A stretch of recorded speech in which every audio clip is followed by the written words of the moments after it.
it's affecting just anybody. It's not just about, oh, are we live, Betty? Just starting the process, ma'am. Okay, good. Okay. Yeah, we are just 2 minutes to 11.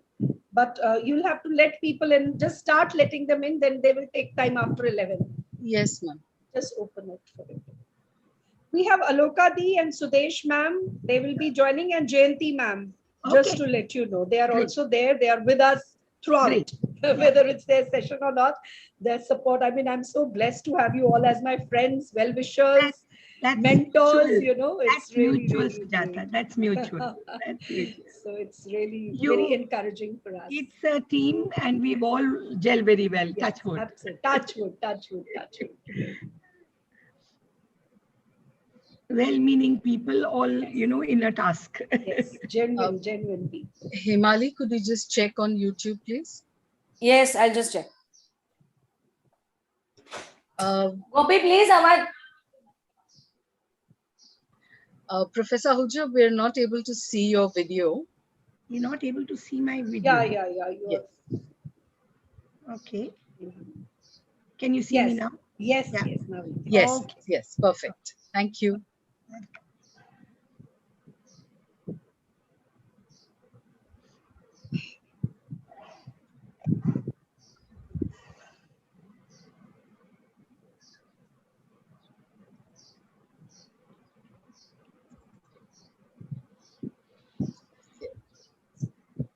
Dr. Aloka Guha ma'am is here.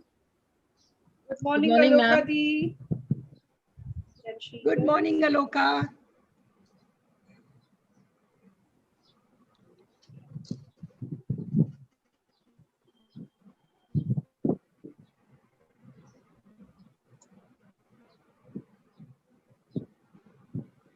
We had Dr. Mani on the first day, Anupamji. We were lucky to manage to get him. You know, he's so hard to get, but we were just fortunate to have him for some time. She's frozen, I think. You know?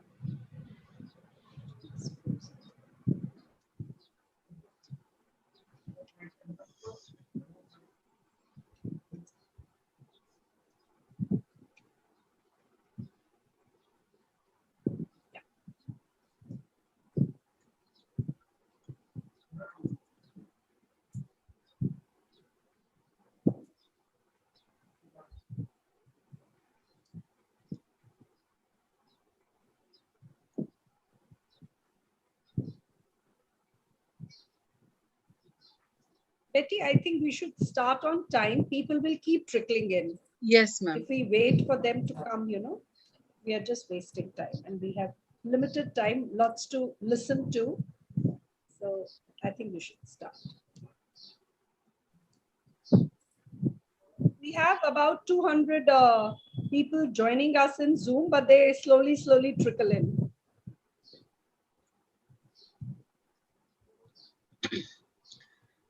Good morning, everyone. Welcome to day 3. Before we begin, once again, a few messages. Please remember to keep your mics on mute during the course of the sessions. Please be careful about trying out the share screen and the annotate options. It really creates an interruption to the session when suddenly the screen share changes or the screen itself gets annotated. Please be careful about that. Thank you so much for all your cooperation. Now let's begin today's session. Our first speaker for today is Professor Anupam Ahuja. Her topic is Goalposts for Inclusive Education. I now hand over the mic to my colleague Himali Gada to please introduce ma'am to us. Himali, over to you. Thank you, Betty ma'am. It's a privilege to introduce Dr. Anupam Ahuja ma'am. She is a professor in the Department of Education of Groups with Special Needs at the National Council of Educational Research and Training, NCRT. Currently, she is also the head of the International Relations Divisions at NCRT. She was the head of the Department of Education of Groups with Special Needs at NCRT for 3 years. She has more than 30 years of national and international experience in the field of education with a focus on developing inclusive practices. She has worked in more than 20 countries on numerous assignments on training, initiating, guiding and evaluating inclusive programs in Africa, Asia, and Eastern Europe for UNESCO, UNICEF, World Bank, Norway, and a number of international organizations. She has contributed to many national and international research-based publications on education and school improvement for children with special needs. She reviewed the Education for All EFA plan for 17 Asian and Pacific countries with a focus on the linkages between inclusion and the EFA on behalf of UNESCO Bangkok. She is the founder and co-editor of EENET Asia. Welcome you, ma'am. We really look forward to hearing from you. Thank you, Anupam Himali. ji, just please adjust your camera a little bit. We can't see the whole of you. Yes, that's better. That's better. Yeah, Okay, that's better. Okay. Yes, definitely, All right. definitely. Thank you so much. I'm really, really honored to have you here. And I must tell the participants, we are really blessed. She's such a dynamic orator. And also looking at the policies and the legislations that we have been hearing for last 2 days. Now we are speaking to somebody, listening to somebody who's actually implementing it. NCRT is the one who actually gives shape to whatever the policies are made. So it will be really, really very informative, very enlightening session to know exactly what's happening in the field right now.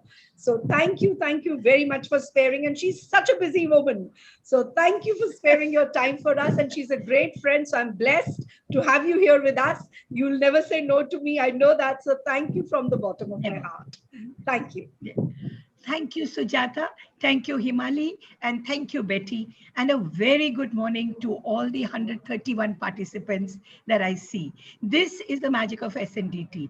Despite whatever be the scenario, Sujata has that, see, I'm calling her by her first name because she is a dear friend.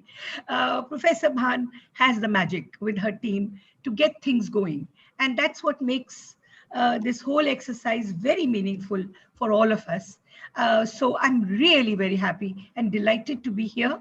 I have, like all of you, been troubled by the national scenario.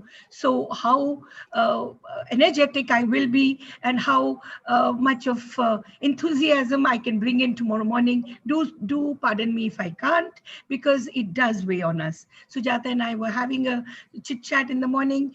You and I and everybody who is around us cannot not be affected. So our children are the ones who are most affected, because as Sujata was just saying a few minutes ago, they don't even understand, most of them, what's happening. I mean, why is it that everybody's looking so glum and serious?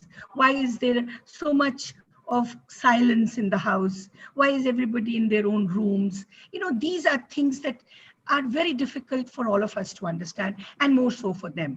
So let's just spare our quiet moments and our sense of purpose in what we are doing, and hope that this will soon be a thing of the past, very soon. And it's you and I and all of us in this act who have to rise above what is happening, you know. So I want to start with saying this. We have to find a way out. We have never let down. Education is always, whether it's tsunami or whether it's whatever, we get things going. So it's added responsibility. Now with this very important thing, I think I need to say it again and again, and it wouldn't be bad even if I go on saying this in my own way for 1 hour, really, because what I have to say for my topic can follow. But this is a message I wanted to begin with from the core of my heart. And on day 3, it's the last day. Let's carry it, you know, with us when we go, that each one of us has to remember that this is a trying moment of life, and we have to stand by each other. Nothing can come in the way when we are holding hands and wanting to go forward with our mission. And each one is different. It will get reflected more and more so in these trying times. Some will just look at you and stare, and you know, you'll have to interpret from their stare what they're saying. some may break down, some may just talk too much, some may just want to be different in listening to loud music. Now, all these variations in human way of handling crisis have to be borne in mind. This is something I think, before I even begin my topic, which is to do with diversity, I want to specify. I have lost a lot of, what would I say? A lot of my, the show must go on. So with this, let's go on, and I'll talk today about the goalposts for inclusive education. What Sujata and I thought would be good to highlight for you, as she said, you've heard about policies and legal acts, etc., etc. Let's just uncover this further and see what the field realities in NCERT show us. What हाथ पैर मारे हमने क्या किया है NCERT में, वो भी मैं बताना चाहती हूँ, because हाथ पैर मारना तो हमारा काम है. That is something that SNDT does, that is what universities do, that's what autonomous bodies do, and we are all sometimes thinking the glass is still empty. Where did all the water go? And sometimes we feel, oh, it's full. I just didn't see it. So let's look at our goalposts from this point of view, that we have a lot that we have covered. We are very fortunate to have a new policy that's staring at us, and its implementation plan, which is almost ripe and going.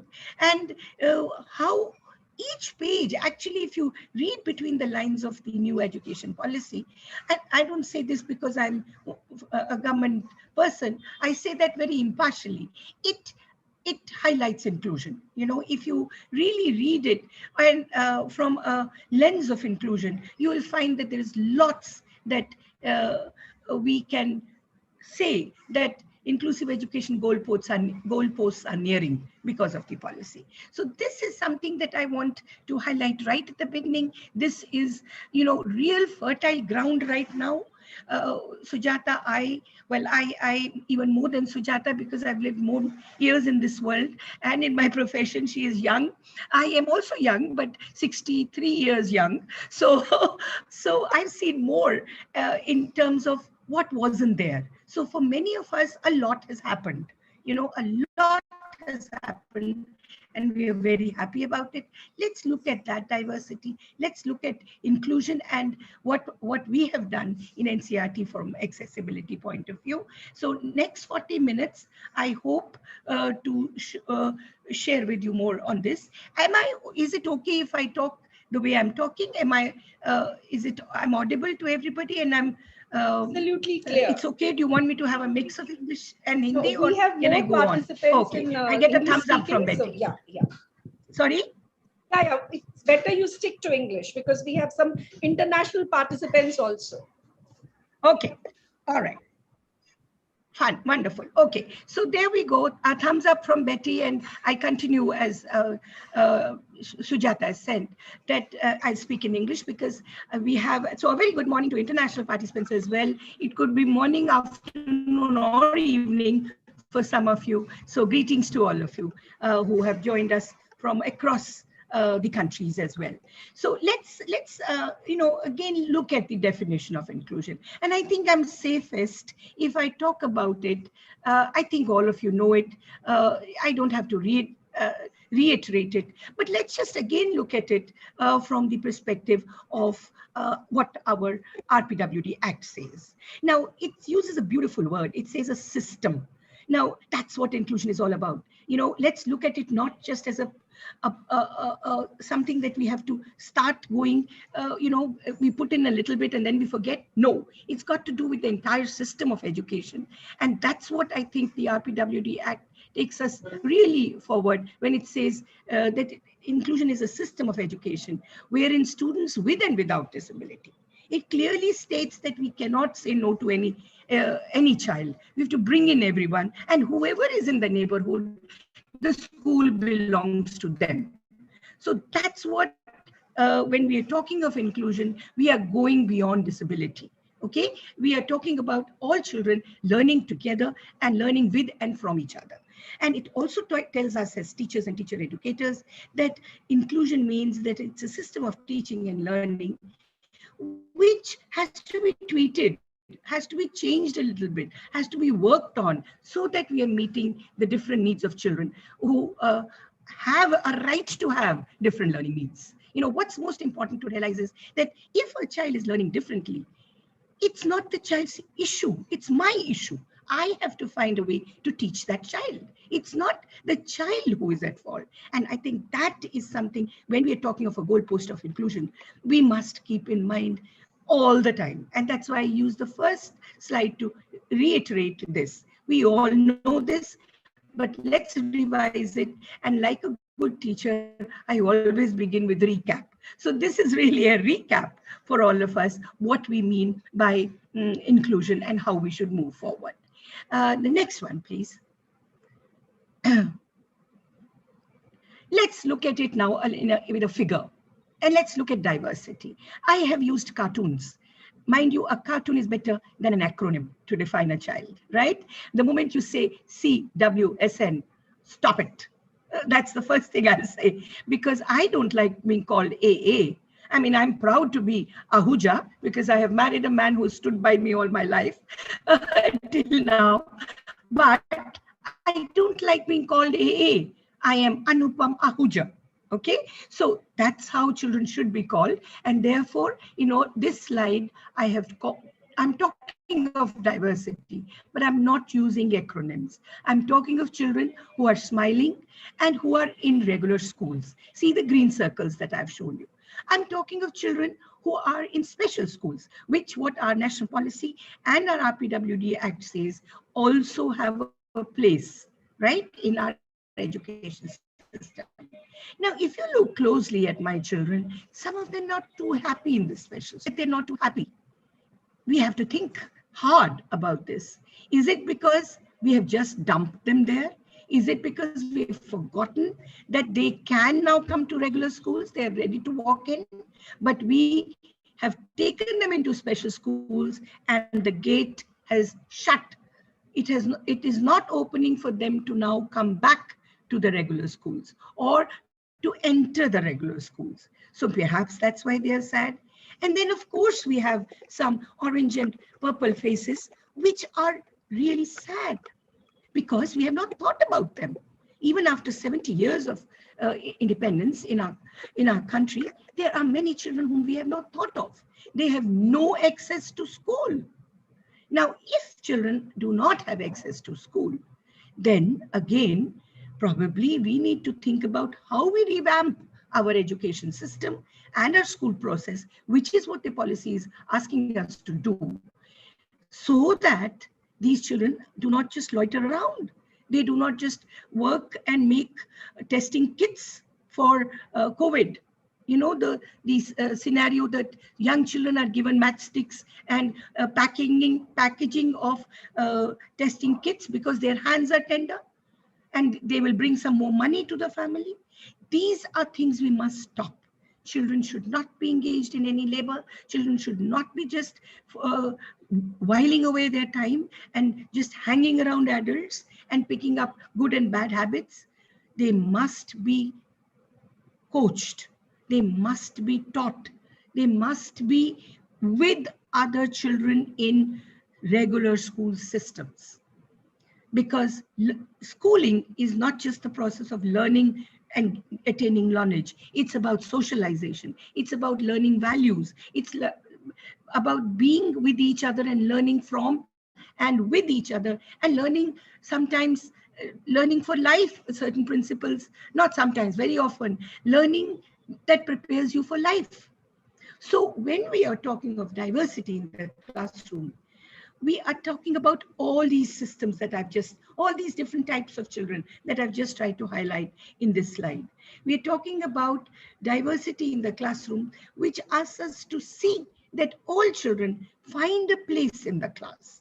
They find a place and see their value in the class. It's not just bringing them in and letting them be. We have to make them feel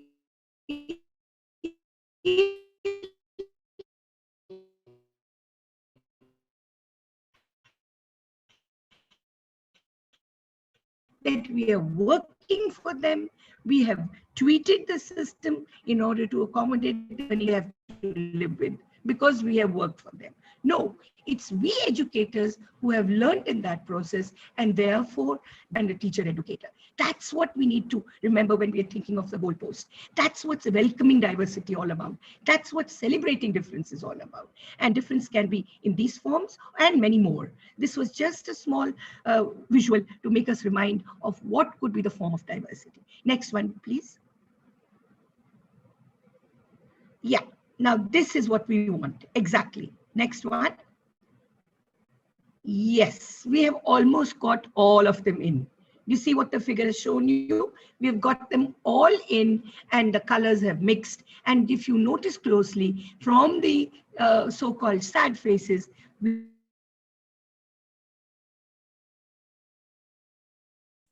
I think you have to move the slide. There is slight.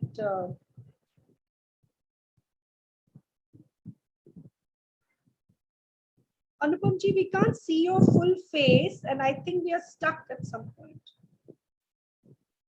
I think Professor Ahuja is having some network issue. Yeah, because the screen is frozen, so we'll just give her a couple of minutes to join back. Yeah. And also, we can't see her full face. Yes. I don't know why is that. Is it about the placement? That's the distance from the camera. Yeah. Yeah, she's logged off now, so she'll join back in a few minutes. So just tell her to keep a good distance so that we can see her clearly.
She's trying to join back, ma'am.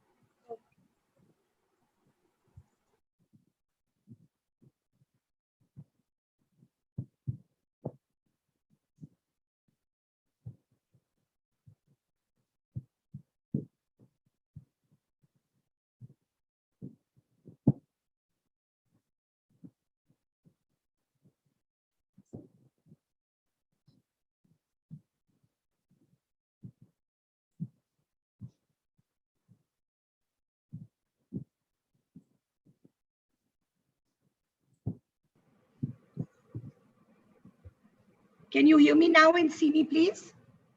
Yes. Yeah, okay. Sorry about that. Technology does stop. Yeah. No. Okay. No. All right. So when we are talking about diversity, as I said, that the last visual showed you how what we mean by having diversity in a regular classroom. And it also talked about changing the system in order to do that. When we are identifying diversity, it must go beyond, I mentioned that right in the beginning, it should go beyond disability. Because very often we feel that we've done our bit, we've identified children with disabilities, we've gone around screening and done all that needs to be done, and now there are 21 disabilities. So we have seen that we brought in children with all types of disabilities into the system, and therefore our job is done. No. When we are talking of the goalpost, we must remember that diversity is beyond disability. It's beyond the 21 that the RPWD talks about. It's got to do with visible differences and diversity beyond cultural norms as well. That's something we have always to remember that differences have to be constantly observed and worked on. There is never a day when we can say we have found all children with differences in the system and now my classroom is fully diverse. Because every child is impacted by society, just like we talked about right in the beginning. What's happening now? What impact it has on children? What a child who would be doing would be the bubbling with laughter, having all sorts of positivity around him, could suddenly be now becoming a backbencher. He or she could be getting into his or her shell. There could be a child who could suddenly not be connected with you in your online classes, and you may not be able to notice that. So we have to remember that we have to be constantly on the vigil for identifying diversity. And it has to be done in a very conscious and conscientious manner, because there are certain known diversity forms, so-called in quotes, and there are certain uh, invisible forms that we have to be also on the lookout. So I've also left my last bullet very consciously saying diversity and beyond. Beyond what? There could be it could be disability, it could be visible difference, it could be cultural norms, it could be sexual orientation, the list could be long.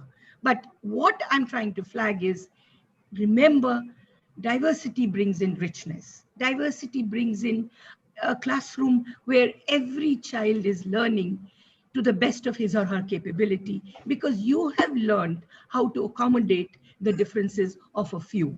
And when you do that, it's such an infectious, form of being a teacher. You never feel satisfied. I've seen teachers who have done commendable work, but they're uneasy. They want to know more. They want to be told how else to do it. And that's what I say is the way a teacher and inclusion grows. You cannot practice inclusion on Monday, Wednesdays, and Fridays and not on other days. Inclusion has to be part of your being and part of a teacher's or constant thinking. And that's where I say continuously remember that diversity will have different forms, and we have to be vigilant and be always observant to identify. Next one, please. Let's talk of now some issues in making inclusion a reality. Now, I talked about systemic changes. I'm sure you heard of it last 2 days, and I'm sure my other friends, Professor Mukhopadhyay and Professor Jayantiji, who will follow today, will also be talking about systemic changes. Now, when we are talking of systemic changes, I am sure all of you have heard teacher education. That's something that we begin with, and we are constantly going hoarse talking about it from the rooftop, saying that teachers need to change. Only then inclusion will happen. I would like to caution you, before you make a statement like that, just hold on. Every teacher tries. Every teacher tries her best. Let's remember there's a lot of wealth in those small acts of action. When I'm talking of systemic change, I am talking surely about pre-service training and education. I'm talking of in-service education. And I'm also, along with all my friends, also assertively saying that it needs to change and there needs to be more practice, and etc., etc. And teacher educators who are working with teachers need to believe in inclusion and need to rethink as well. However, I would like to today morning also say with full humility and with full sense of honesty that a teacher's effort is big. It's very easy for us to make lofty goals and to make lofty assertions for a teacher. But if we do not acknowledge what she does every day, we will never reach her. And we will never be able to make any change in her personality or in her in the way she handles children. So my humble request is, and it comes from a lot of reading and a lot of practice. Let's begin from where teachers have taken us to. I'm saying this again. Let's begin with what we have to say about systemic change and what we have to do about educating them by first taking on board all that they have done. And they have done a lot. And once we do that and we understand that, then we should build on it, not just come with a carriage of all goodies and say, here it is for you. Now, if you start practicing this, you will be the best inclusionist in the world. No, it will never work like that. A package never works. It's a package for educators. It's a package for NCRT. It's a package for SNDT. It's not a package for a teacher, unless we acknowledge that. That's one thing I want you to remember and keep focus on. We must also work on the infrastructure. Yes, it doesn't help if you give a child a wheelchair and the road to the school still is broken and it gets clogged 2 months in a year. It will not work.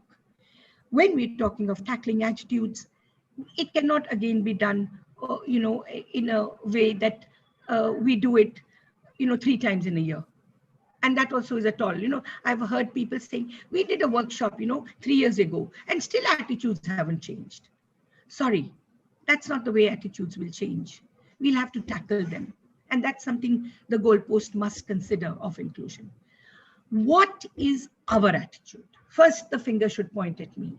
What do I think about inclusion? Do I really think that if a child who is drooling and is sitting by my child, he's not going to pass on an infection? It could be as simple as that.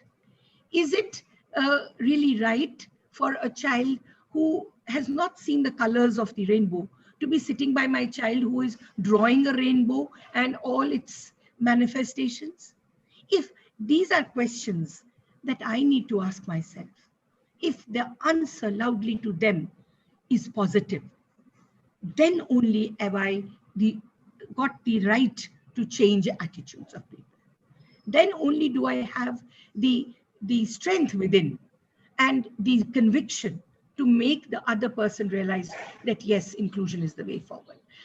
The best of inclusionists have not been able to convince others because somewhere in their own heart, they think differently. So I want to flag today that tackling attitudes has to be done in a systematic manner over a period of time with due diligence and also with a sense of what is my attitude. Once I'm clear, then only should I take my first step. Of course, the whole process of teaching and learning and pedagogy is a big, big part of systemic change. We have also to think about children's lives after school, because it doesn't end with joining a school system and working your way up the ladder in the school. What about our higher education facilities available for the children? Can we start building their skills in class 6th? Can we give them choices, what the NEP is saying for vocational choices, which they can then build on as a parallel? And so that when they leave school, they have something which builds them to contribute towards society, and they feel a part of the society and not just zombies who have gone through the process of schooling and have now been just told that now the gate of the school is closed for you, go fend for yourself. That is not the way forward. We have to plan for inclusion. We have to think of our goalposts, and we have to remember that each individual has to earn his or her livelihood. You have to have the pot boiling at night and during the day and for breakfast. I may be not too happy today, but had I not had my breakfast, I would not have the energy to talk to you for the rest of the morning and later do my work. So I need to fill my belly, right? And so does every person in this universe. So how does a child who is in your school system, how are you preparing him to earn a livelihood? This is something that we must remember. We must not think of it when the class 12 or result is announced. No, that's not the time. It's too late by that time. So these are things that are very important to think about when we're talking about inclusion. What are the personal social relationships, health and well-being? These are issues I can talk, and especially in these times, with great care and elaboration. I leave it to you, my friends, to think about these two things. Can you, for example, introduce dance in an online class rather than just teaching a lesson from a book? Because you know that it is a means of articulating ideas and expressing, and it's also a way of expressing all the pent-up emotions. Can that be something that we can use today for a child in order to help him build personal social relations? When I can't hold a hand of my friend and I can't see Sujata in physical form, it's very different from her seeing her face the way I'm seeing it now, right? So all this, if these are two adults I'm sharing, and the same reciprocation from her. She has married her son. Apologies for going personal. I've married my son without having each other over because of the restrictions. This is not what she and I ever dreamt of, right? Now, in happiness, in difficult times, in all these moments of our life, if we have not had been able to build, it does leave a void in friendship. It does leave a void in our relationship. Think about young children who have just learned to sit in a class, just look at the teacher and understand from her expressions. What are they going through during these times? What is washing hands? Why should I wash them every day? What is this alcohol all about? Can I not even taste it? Do I always have to put it on my hand? And if I smell it, why does it smell? Why does my uncle say he couldn't smell it on the third or fourth day of COVID? What are all these questions about? You know, these are real issues, my friends. We have to think about them. These are issues that are global. This is not only for Mumbai and Delhi. It's not only for India. It's across the globe. How do we build personal social relationships? How do we look after the health and emotional well-being of our children? I think that's something that we must flag very, very vehemently when I talk about now the goalpost. I'm now going to talk about, friends, I have half an hour left, and that's now going to be devoted to, as I said, we have been working in NCRT to tackle these issues that I've just talked about. You know, what have we done? I am going to focus, we've done a lot, and we have lots to do. Okay, that I must also say. We are not ever thinking that, NCRT in its so many years or decades of work has done it all. It can never be. Never for inclusion. We have just not even begun, I would say.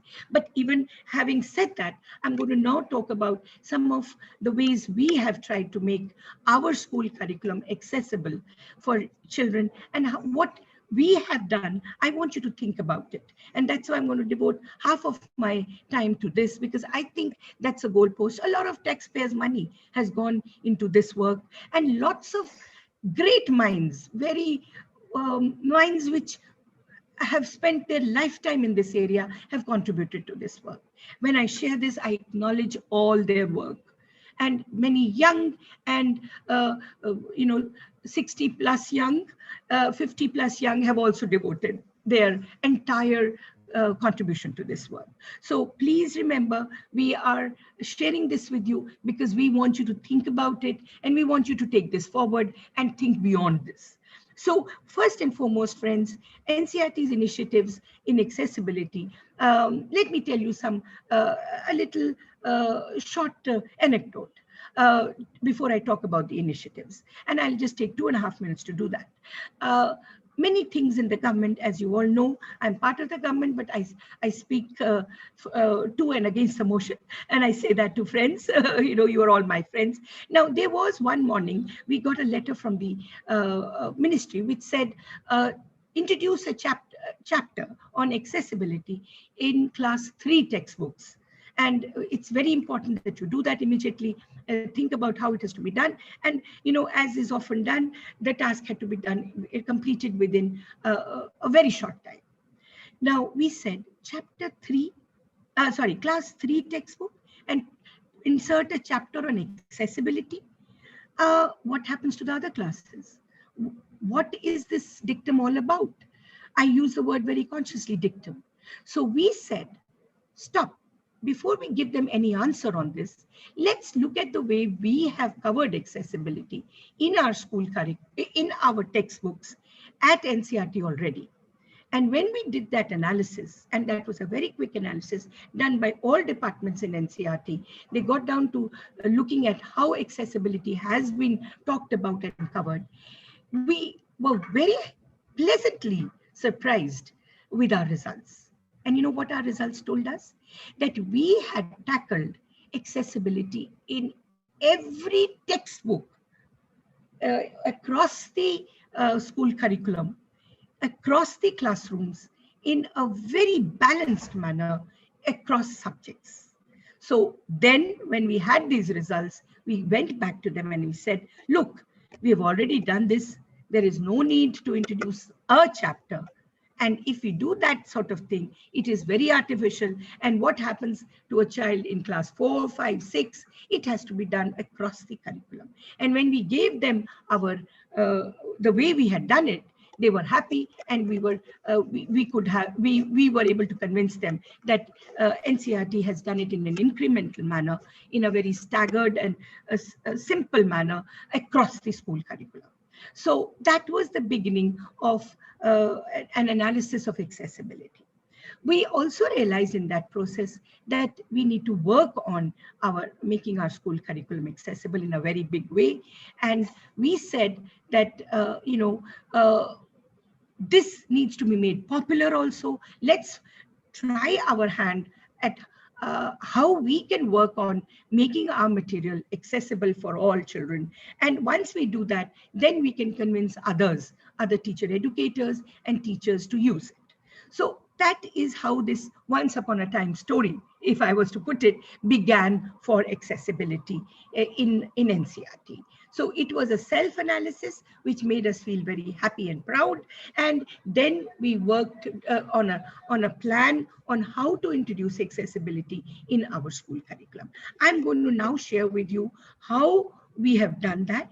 But before I do that, I just want to flag that if you go to our website, you will find that we have sign language videos, we have audio tactile resources, we have audio books, we have tactile maps with audiobooks, and we have read aloud books on our ePathshala. And of course, we have a reading series, which is in its digital form on the NCERT website. You are also probably all aware that all our textbooks are also available as in accessible forms on our websites.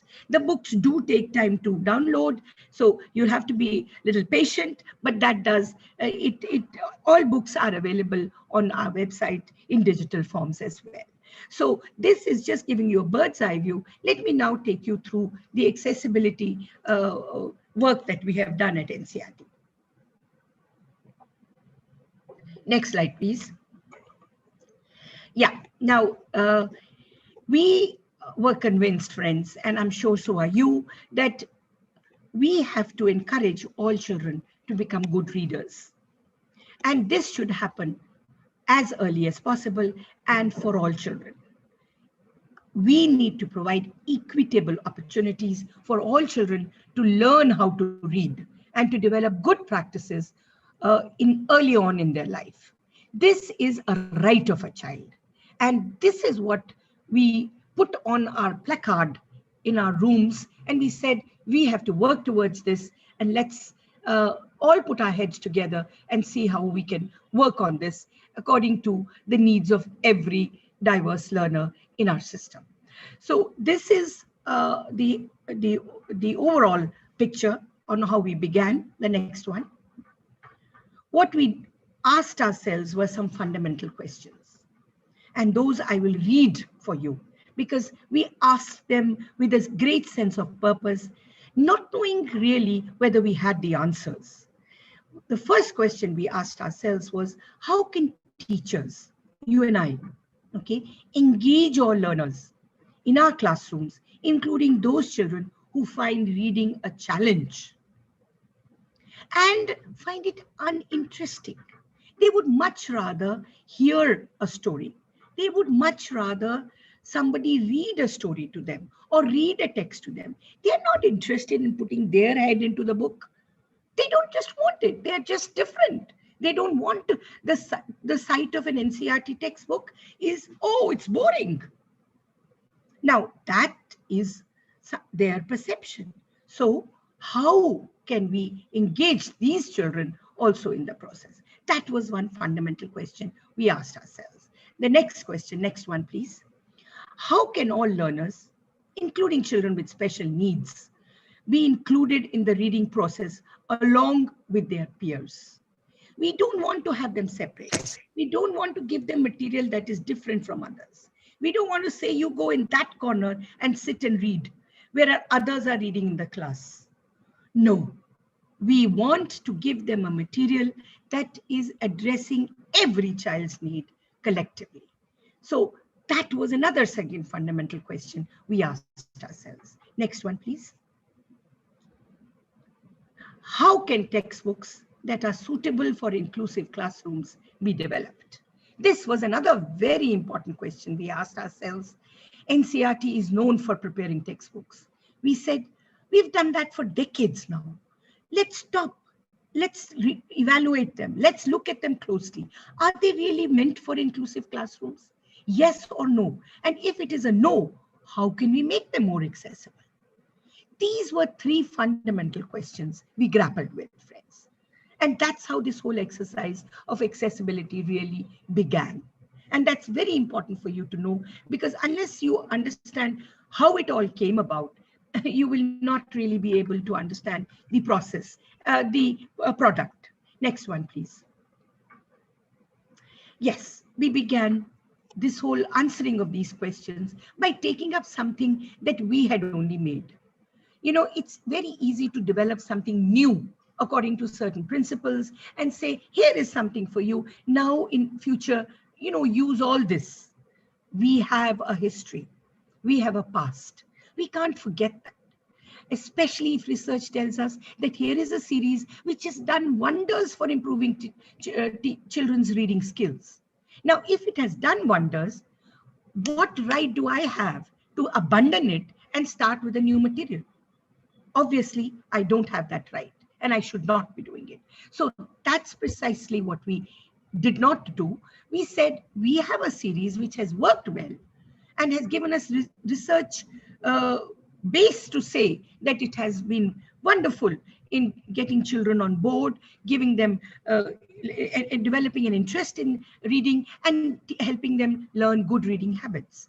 So we began by picking this series and we said, now let's think about all those three important questions and think about what could be some additional features that we can add to see that this reading series becomes accessible for all and becomes inclusive in its letter and spirit. That's what we worked on, friends. And that's what I'm going to now share with you and how this work we have taken forward into textbooks. It's important to see this whole process. Next one, please. This is, we have worked on a print and a digital version. It's got a very important addition in it, apart from the additional features, which I want you to think about and see on our website when the day ends. So I'm going to hold on to some of the things so that you are curious enough to know more, and the link is available. But I want to tell you something else, just to again make you feel the need to go to it. We were convinced, friends, that the talk that the initial point that I made, tackling attitudes. You know, when you are a ripe mango, you look so good and you are so well established on the tree that nobody will look at you with a fault. But when you are just a seedling, you can add fertilizer. Please listen to what I've said very carefully. If you are an established person in society, and that's the ripe mango, you may hide your attitude. You may conceal what you think really in the head. But if you are young and you're a sapling, and I can change your attitude now towards inclusion, then I have done my job. So That's what we did with this, with the reading series as a purpose. We said we are going to make these additional features and all that we are adding in it, we're going to do it in such a way that a young child, when he or she picks up a storybook and sits by his other peer or sits with other children in the class, he doesn't notice the difference. He doesn't look at the difference as with a tinted glass. He thinks of differences as part of being in the classroom, a part of being of society. So we took the sapling and we nurtured it, is what I'm trying to say. We worked on this reading series in a way that their attitudes, there is no question of changing attitudes. We build attitudes in a way that they work for inclusion. That's what the series has also achieved. In the foundational years, we have worked on the changes and making it accessible in a way that children think inclusion. Children do not look at differences as children with horns on their head. They just think that they are part of me. Now, how did we do this? Well, very simple things we did. And those were research-based, and those additions and features that we have added have helped all children read the book collectively. Let me just go through some of them and leave the rest for you to explore on your own. We introduced an introduction to each story. These stories, incidentally, are very close to children's lives. They are stories that are very short. They are stories with visuals. We made the visuals accessible for all. We worked on the colors so that children who have difficulties in deciphering the main character and cannot keep their attention on them, just simply the figure that's being talked about is in higher resolution. So the child focuses only on that part of the visual and ignores the rest. So in a very simple way, you are focusing on the key character of what's being talked about. And you're not being told that you are different from others, So you need only this special book. No, the page and the text, what it is covering, the visual highlights what the text is talking about. So those with attention deficits, those who have difficulties in focusing, those who have difficulties in picking from the background, who I'm talking about, the figure from the back, all will be just able to do that by just the high resolution visual. The difficult words on every page bother a child.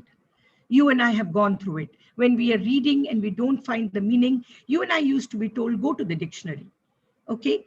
And now dictionaries are built in, right? We don't have to go somewhere to open the dictionary. But difficult words do stop us. They don't let us read forward. Now, what we did was we had the difficult word come to you as a pop-up, so it doesn't break your flow. And you can have that pop-up any number of times.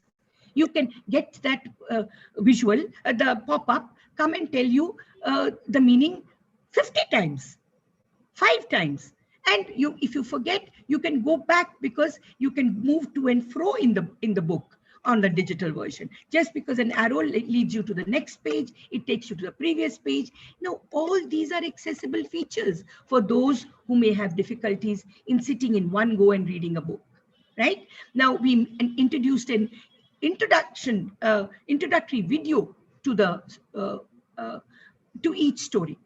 This was in sign language and regular form. Now you will say sign language. Why do you need to have a video with a sign language? There may be just one child in the class who may need a sign language. I agree with you. And in fact, there may not be a child also in your class who is reading these storybooks, and there may be no child with hearing difficulties. Yet, we introduced a sign language video. And when you open the digital, it asks you, do you want to go to the sign language or do you want to go to a regular video? Now, even if you are not a sign language user, you may probably just explore as a child. Children love to explore. Now, when they explore, they realize, oh, somebody is talking like this with their, fingers. Oh, what is this? Then they will go further. Now, what have you introduced? You have introduced a language to a child, which he or she would never have been introduced to at the age of 4 or 5. And you have introduced a curiosity in the child. You've also introduced the text on the same page in Braille and regular text. Hold on, what did I say? Introduce the text in Braille in the print version and text on the same page. How does that help? If I am a Braille reader, I can sit by a child who's a textbook reader with full confidence and say, I am reading the Braille, you are reading the text. Am I different from you? No, we are both reading the same book. You see how in the early years we are establishing a sense of we are together. And this is what is called equitable provisions. We have to provide that to our children. Now, next one, please. These are some names of some storybooks that are here. Exploring further, how useful are these additional features? I am asking you this question. There are many more. I'm leaving it for you to think about. But how useful are these additional features? Please think about them. What other features can we incorporate? That's also what you have to think about. We have done some bits, some additions. Are there some other additions we can add on? This is something we have to think about. Next one, please. How can we take this learning into textbooks? Everybody said, oh, great, you've done 40 storybooks. But a child's life is not just reading storybooks. Though they acknowledged that till now, nobody had thought in with such great sensitivity about making stories accessible to children, including those with disabilities and other needs, right? Because stories are just stories. I mean, they're not considered really important. But what we also wanted was that every child should have joy, fun. You know, that's part of life. Why should we deny children that who have a different need this joy of reading a storybook? Now, what we learned from making Barkhaa, and as I said, please explore, there's so much more. I can go on till the cows come home. We have taken this learning into making our stories in our textbooks and poems accessible. This is just a short which tells you how we did it in our CIT, Central Institute of Technology in NCRT. I'll not dwell further. Next one, please. This initiative takes forward the learning, as I said, and it works on developing accessible textbooks which will facilitate inclusive learning environments. Remember, our focus was reading is a basic right that must be available to all, and all children are our children. No child can be left behind. Next one, please. What did we do with our textbooks? We were very clear that a one-size-fits-all approach will not work. The work that we have done for textbooks, including stories and poems, it counters the idea that textbooks is the only medium of reading, you know, in the school. It says every child can be given an option from a textbook. And how do we do that? We have to work on the principle of allowing learners and educators to choose from amongst multimedia, you know, such as an audio track, a sign language video, in which a reading material has been adapted. So we did that. We took 5 stories, very long stories also, you know, again, established stories in our culture, and we converted them into sign language videos, and we also converted them into audio tracks. So if I am a child and I come in my class and everybody is reading Bahadur Bitto's story, and I don't want to go to the textbook, well, I have an option. I can go to an audio track, which has lots of sound effects, makes you think about, makes you go through that whole process of how could Bahadur Bittu have tackled the lion, how could she have tackled the animal, who were the fox, etc. There is a lot of drama in that audio, and you could listen to that audio track. If you don't want out all that drama and that too loud music and sound effects, there is a simple narration of the story, also with a soothing background, which also is available. And you have a video of the entire story where a teacher, just like I'm using my hands, he's using his hands, but not just flapping them in the air like I do, but doing them in a regular way. And he is signing the text that's appearing. So please note, the video has the text, the visual, the audio, and the sign language that narrates, that will give you the entire text of the story. So you see, you have 4 options. The stories and poems represent different aspects of our Indian culture, which you all know is vast and heterogeneous. And the next one, please. These are the stories we covered. Most of them are familiar. Those of you who use NCERT textbooks, these are familiar. I have a short time left. I'll not dwell on these. Next one, please. Next slide, please. Yes, I have talked about this sign language video. It has illustrations, it has subtitles, and it has an audio. Now, remember, in this also, next one, please.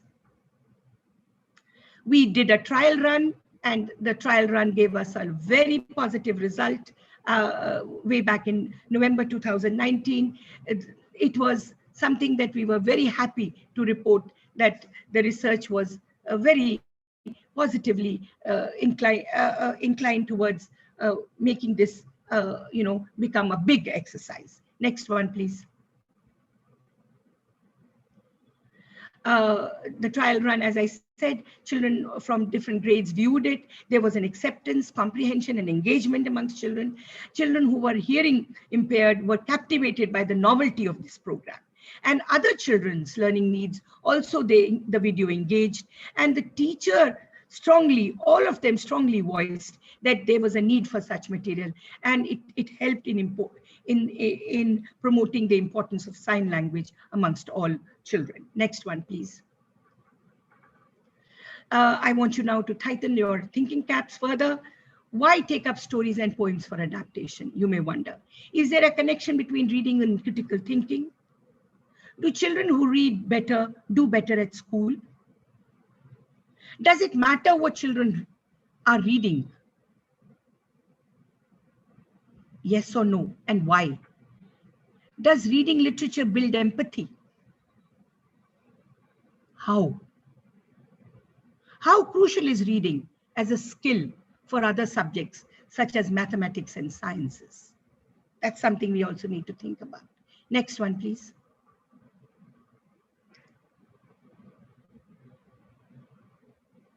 The next one is your tightened thinking caps. These questions must continue to stay with you. They cannot be left just on this slide and left to close. I want you to constantly think about them, friends, because it's answers to these questions which will help us set the goalposts for inclusion.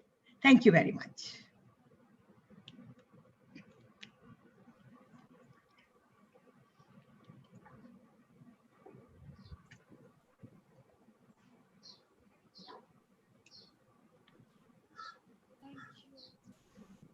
I cannot hear you. Can you hear me? Thank you. Yes, now I can. Yes. Now I can. Thank you so much for a vibrant session in the morning. You have set the day with a lot of thoughts for everybody to think about, to explore on NCERT website. I think we've been talking about from day one, it's important that all the participants, they go back and explore these resources to get that additional information. To put it all together in 1 hour is really difficult. So you just give them the leads. Now they have to go back and explore, and whatever you have conveyed is really given us a lot of food of thought, that a lot is being said, a lot is being done. Like yesterday, Sudesh ma'am was talking about, glass half full or half empty. It's entirely up to us how we want to look at it. And I think it's always better to view things with optimism rather than with the cynicism. So a lot is being done that gives us a lot of hope, and also the push to take it forward. And as you rightly pointed out, it's the younger lot. Whatever we can do. See, we have our seniors sitting there, so we can't say we are in the downhill. Certainly not. No, we have a long way. We have a long way to go. Mentor. That's what exactly. My mentor in my faith of long standing, and I look upon her, as you said, with a sense. Hi, Anupam. This is Anita. Hello. Hi, Anita Hi. has also joined us. Wonderful. Aloka ji, So, Sudesh ji, yes. and my colleague Anita ji. All of us are feathers of the same flock. So thank you I'm very just much. waiting, Anita, also to see on the screen. Switch on your Yes, video. Anita ji, please switch on your video. Let's at least virtually meet each other. Yeah, we are not able to meet as such now. Yes, Aloka Di is there. Yes, Aloka is that's also it. there. Yeah. Wow. You can see me now? Yes, Yes. of course. Yes, of We course. can see Sudesh ji, you. Yes. Sudesh ji is all pink and nice. Aloka ji. And Yeah, Aloka ji. deliberately. Aloka Di, I think you have to change your sitting position. We can't see light on your face. Yesterday you were sitting, I think, in the same place, but we could see your Today face. we are all relaxed, no? Aloka, me, we are in the listening mode. Yes, you're in the listening mode. AA's Anita Di days. looking lovely. Yeah. Yes. Anupam doesn't like AA, but Anita and Anupam are also AA. Okay. So do we have any questions? I don't see any in the chat box. There's one question, ma'am. Over to Himali. Himali, sorry, I have this habit of butting in. I talk too much, so I can't hold back. So over to you. Not at all, ma'am. Not at all, ma'am. We have Ma'am, one question. yeah, Betty, ma'am, please. Yeah, you want to ask the one question that we have? Betty, ma'am, you can go ahead. Okay, so Professor Ahuja, the question was how to promote inclusion in the admission of students at COVID times or any pandemic. Yes, that's not just of children with special needs, but I think the question is very well received. It's the admission of every child. And with the uncertainty of what the academic year is going to be like, this becomes even more important. I have had parents who've been saying that we don't want to pay fees. Why are we sending, why should we admit? We don't know what this whole year is about. And what happens in the online classes also, we are disillusioned. So the question is essential. We need to keep the school processes on. Let's have faith. Friends, my answer is please admit the children. Let them proceed in the academic rhythm the way the school deems fit. Please do support the school systems. They may be learning. We're all learning. We never knew this situation would come. So we are all learning in the child's life, just like when he used to walk and run to school was important. Even now it's important. We have to find our strength to promote this form of learning. That's a short answer to this. Thank you. Thank you so much for that, ma'am. Himali, over to you. Ma'am, a very informative session. The start of the presentation, those smiley faces clearly explained us what's the goal of inclusive education system.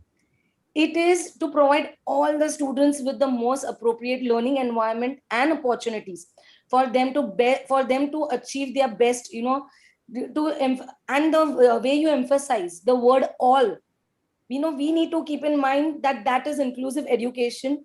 You really very well explained us the systematic change, and you also addressed all our issues in making inclusion a reality. Thank you very much, ma'am. Thank you, Himali. Thank you for starting the day on a positive note. And I look forward to listening to my other colleagues, the stalwarts in this process. Thank you for bringing us all together. And we have 156 participants. When I began, it was just around 113. So I'm glad that we are adding more. And my other colleagues, Professor Julka, Professor Mukhopadhyay, and Alukadi, and all others, they will be, better treated with more participants. We are also live streaming right now, so there are some watching it on YouTube as well.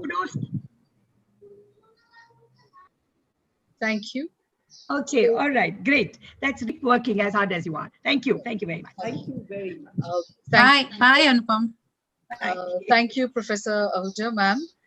Thank you, Yukti, for managing the slide share. Now, we'll take a very quick 2-minute break and be back by 12:10 so that we can begin our second session. Please be sure to be back by 12:10, so we are not losing out on time with Professor Anita Julka.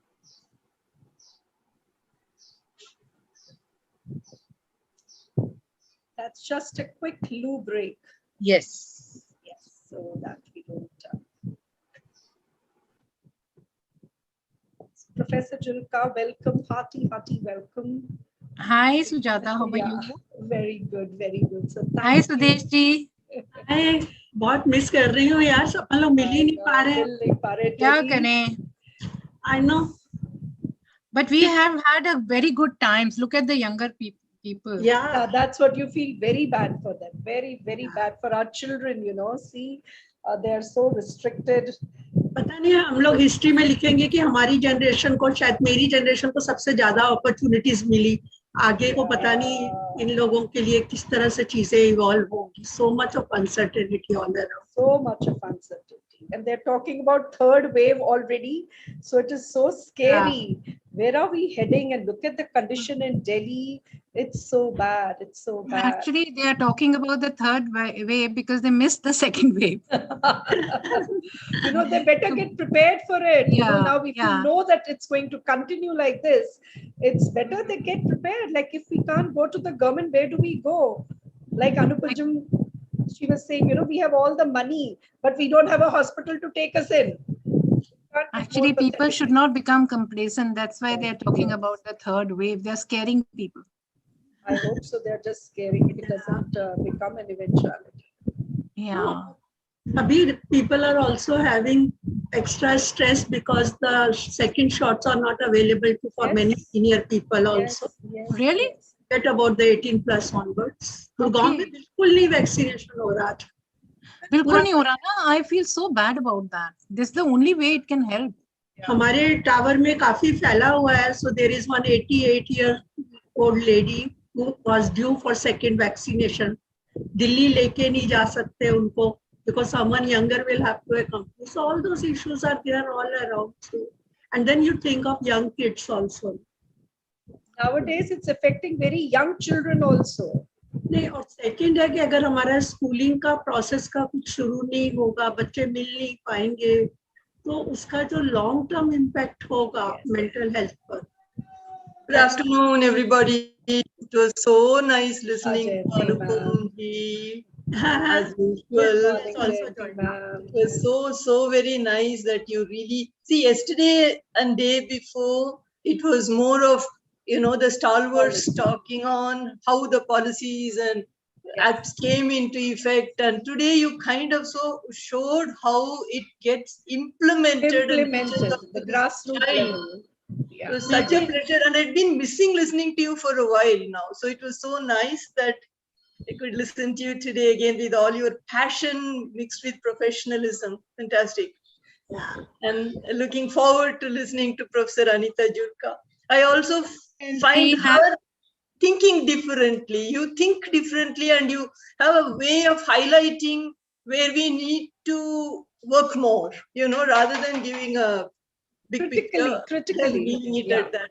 Eagerly looking forward to listening to you. The 2 days have been such a treat, I should tell you. Will give us now another side. So practically, I have attended all the sessions, no? Yes. So has Jayanti ma'am. So has Aluka Di. You all have been there throughout. Betty, I think let's start. Let's not cut down on time. Yeah, please start. Betty? And Jayanti will take us to lunch also. Yes. How we miss are these small lunches and teas, it's just so and sad. The chat party. Yeah, I know. Green Park chat party. के पास तो बहुत सारा जमा हो गया मेरी तरफ से. I know, really. Betty, are you there? Yeah, she's there. But her mic she's on mute. Yes, I'm here. Yeah, please start, Betty. Yes, Professor Julka ma'am, would you like us to share screen on your behalf? Yeah, and I can share my presentation. She'll do it herself. And I can do it myself. In case it doesn't work, then I'll ask you. Yeah. Okay, ma'am. In the meantime, if you could just share your presentation with us so we can be ready from our end. Okay. Okay, you have disabled my sharing. I will Coming. just activate that for you, ma'am. What I will do is make you the co-host because Yeah. we had a Then little only I problem can share. sharing screen.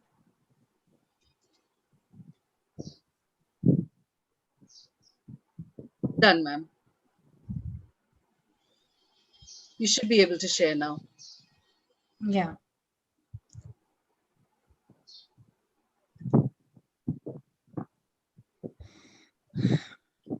Okay, before we begin, welcome back to the second session. Our resource person, as you're all already aware, is Professor Anita Julka.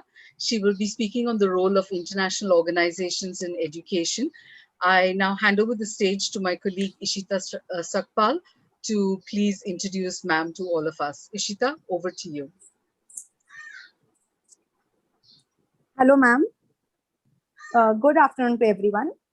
Professor Anita Julka is chairing the National Resource Group for the Nishta Training Program, the largest training program for in-service teachers in the world. This is very old biodata. Let me tell about myself. I think Ishita, because I'm haven't you retired now from updated? NCRT. And Ishita, Yes, I ma'am. was, This was been shared. I'm so sorry for it, ma'am.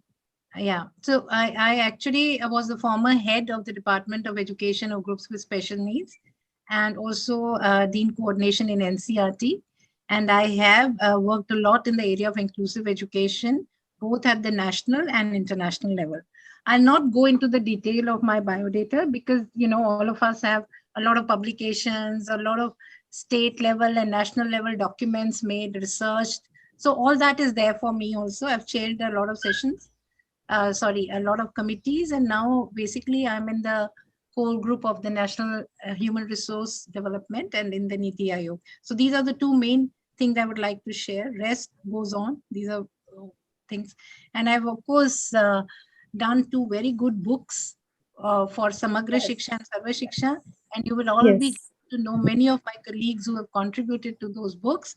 Nagaland has just placed an order for a request for copyright permission.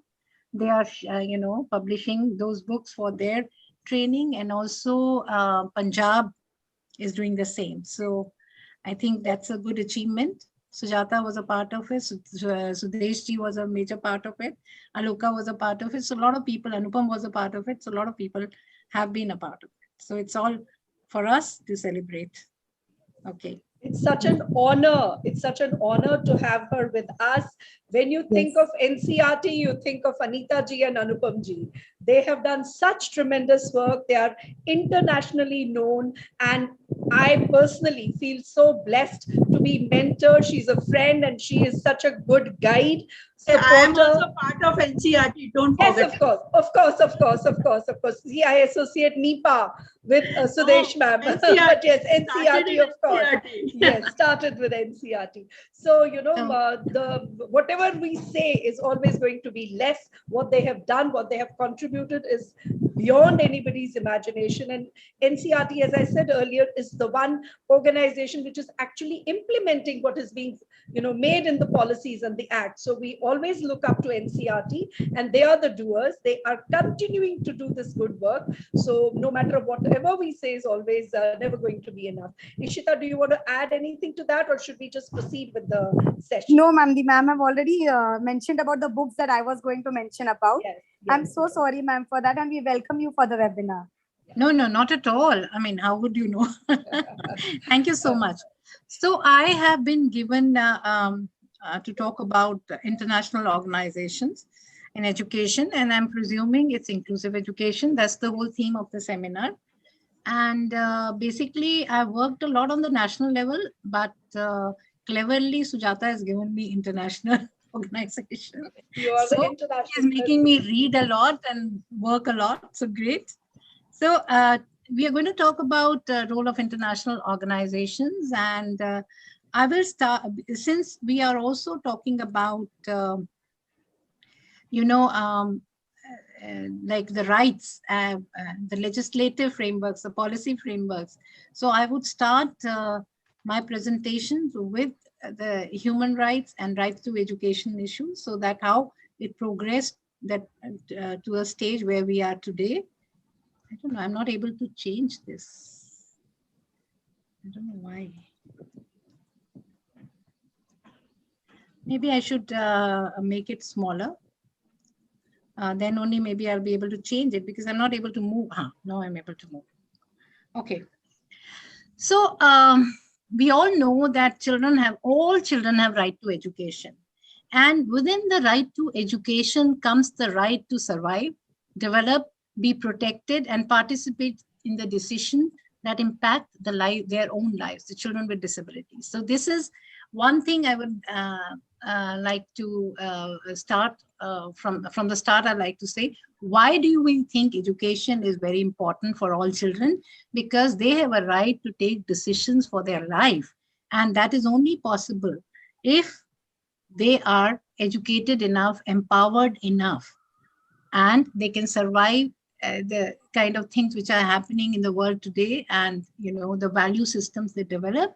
So all that happens and because they are educated and empowered. So every child has a right to education, and that has been emphasized immensely, significantly by all international legislative and policy frameworks. So right from the 1948 thing, I would say that,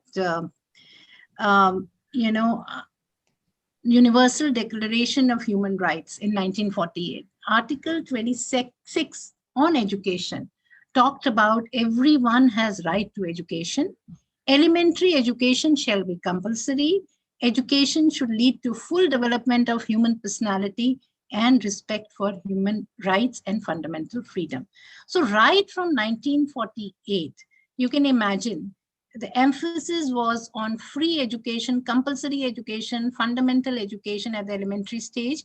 It was also said that the educational, educational strategies and education development should be more holistic and lead to the holistic development of children. That means it talked about personality, it talked about culture, it talked about human values. So right from there, the direction was that it is important to, understand that every child can not only study from, the 3 hour reading, writing, numeracy, but also has to develop the personality to be an empowered human being in the society. So 1948, I think that was so many years, decades back. Then in 1989, somebody is sharing, entered my waiting room. It's going on coming. Those messages are going on coming. I don't know how they're coming, but they're coming. So, UNCRC then was revised in 1989 and was accepted in 1990. It came into practice in 1990. And amongst all the rights that were there, you can see the right for non-discrimination, separation from parents, freedom of expression. These were all children's rights which were underscored. But however, the main thing I want to talk to you about is that right to education was talked about it. Children with disabilities, right to special care and support, and right in the convention, in all the other rights was talked about you. And goals of education were talked about it. I'll go in detail of what was said in these rights and what it meant in my next slide. So basically, article, I can't hide this. Because you're the host, so that is why the messages, anyway, the messages keep coming to you because you're the host. I've changed that, ma'am. Okay, yes. Now I can see a little.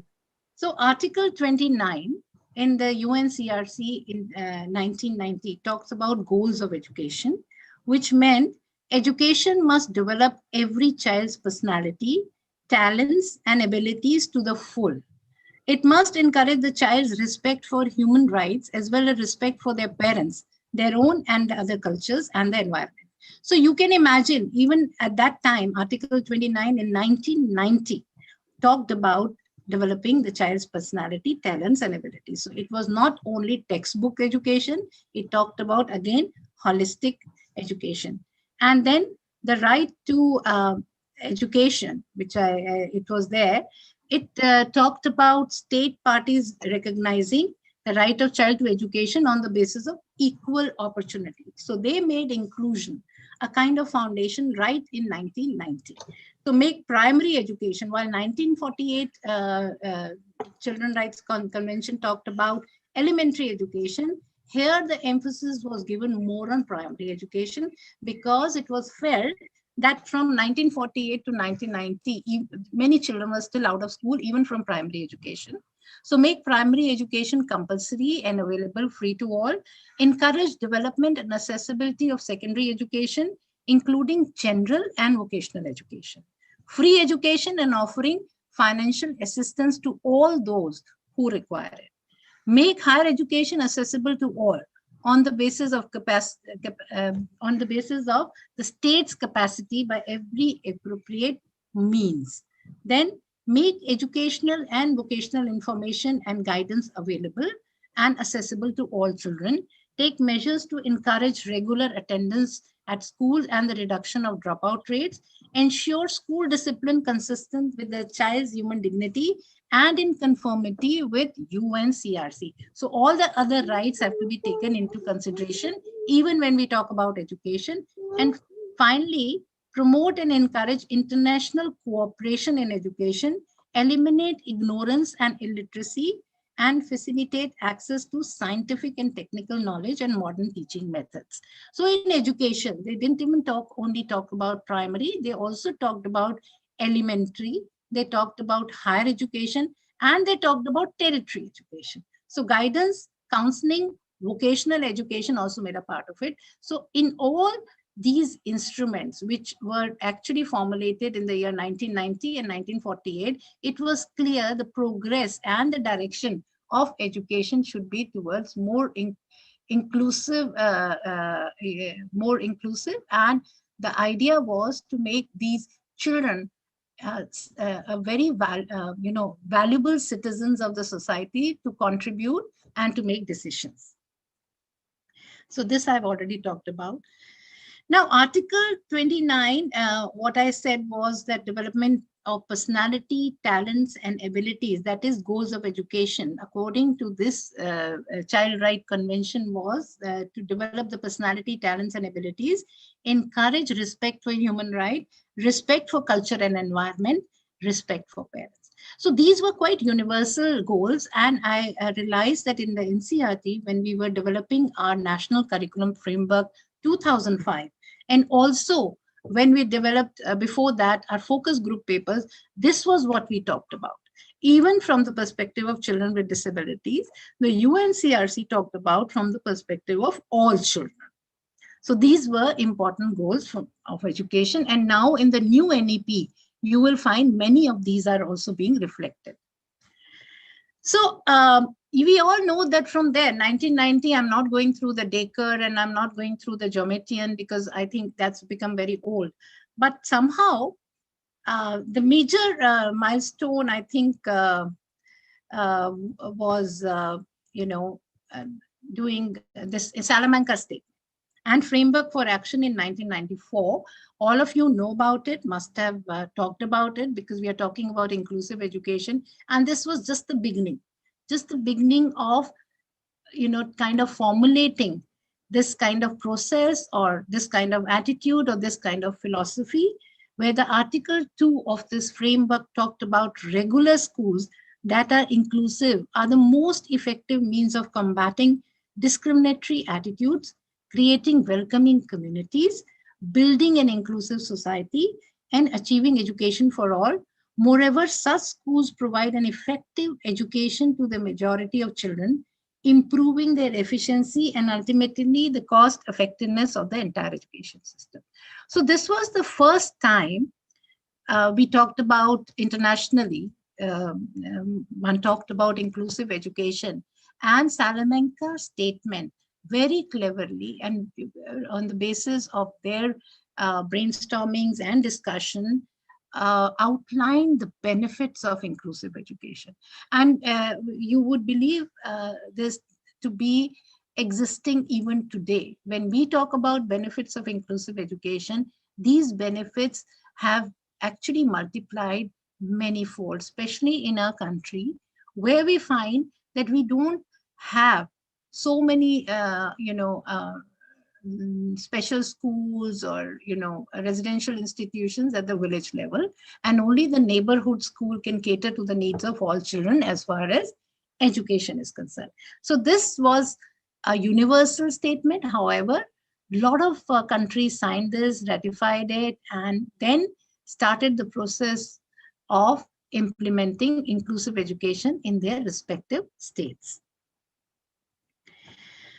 In 2003, again, when we talk about 2003, we know that there were a lot of declarations that started after the Salman. I'm not going in detail of, there are so many, but I'm not getting into those because I'm sure this becomes a history class if I do that. So now I'm talking about the major ones which impacted the education scenario in our country. 2003, Diversity, Inclusion and Equity, OECD, Education Policy Analysis, they talked about equity and inclusion in education and said meeting the educational needs of students is part of the development of equitable provision in an inclusive society where individual rights are recognized and protected. So here, even in 2003, when they were talking about education, they made it a rights issue. So it's a right of every child to have access to education in the kind of environment the child wants to actually go to. UNCRPD, when we talk about international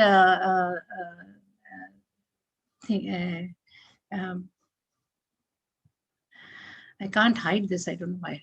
Anyway, UNCRPD, the Convention for the Children with Disability Protection of Rights of Persons with Disability, which came into effect in 2006 and signed by India in 2007, talked about education of marginalized section like children with disabilities. It talked about all signatories, which included India, to ensure all children with disabilities and young children can fully participate in the state education system, and that this should be an inclusive education system at all levels.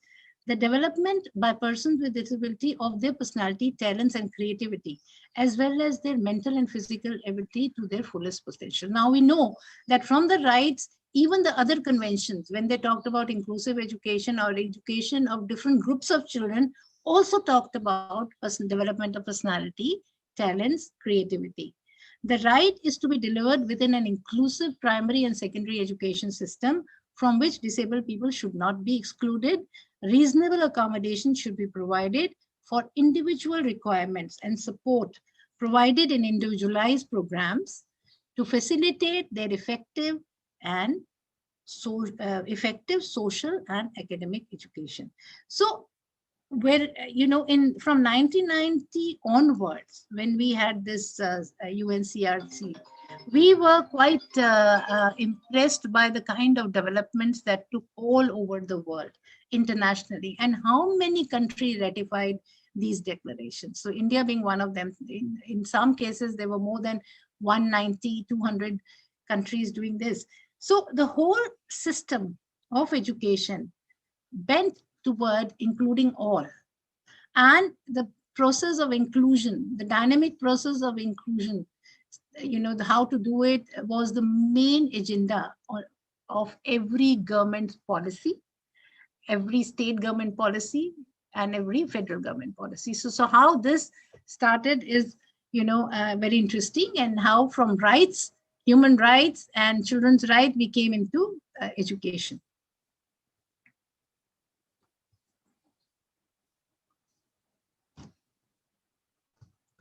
Sometimes it stops moving.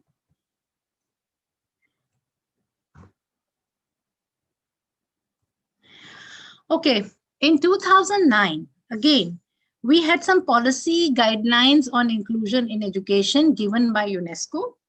And this was interesting because UNESCO made a lot of contribution as far as inclusive education was concerned, starting from Salamanca Statement.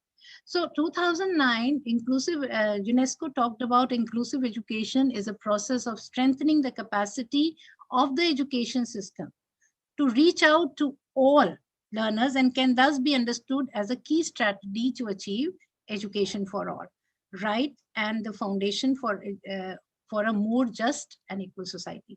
So a key strategy to achieve EFA, it should be a comma, it should not be a full stop, right? And the foundation for a more just and equal society.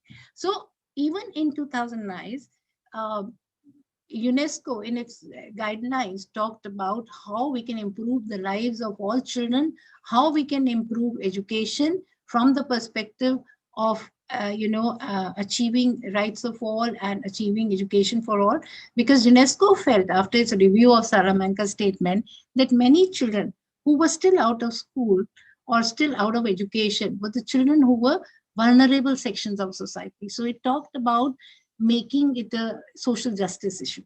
So that's how UNESCO summarized the policy when it talked about inclusive education. In 2014, now these are only the major recommendations. I'm talking about major guidelines and legislative frameworks I'm talking about, not all. So in 2014, if you see that there was this global education for all, this was, called the Muscat Agreement. And it talked about the post-2015 agenda. So that means till 2014, whatever was achieved was reviewed. And in this Muscat Agreement, it was decided that many things had to be done, and post-2014 in 2015 onwards.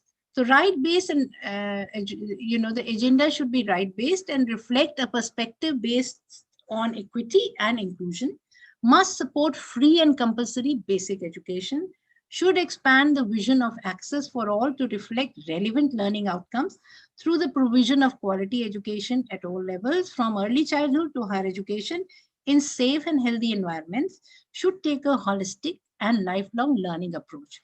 Now here, the thing which was on their minds, I mean, basically internationally, was that a lot of this enrollment was being achieved. And, many children, even in the developing countries, were being enrolled.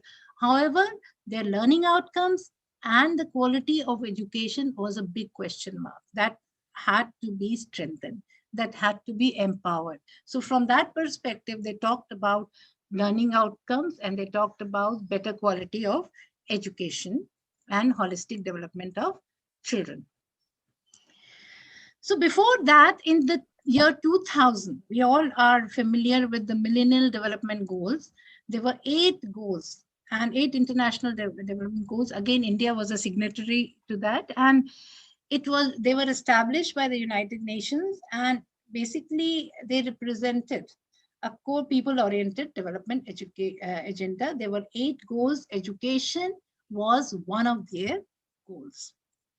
And a review of this, which was held in 2015, I think, talked about how these goals were being implemented, how they were achieved. And the review report of this Millennium Goals, it was, I'm only talking about goal 2, which was achieve universal primary education.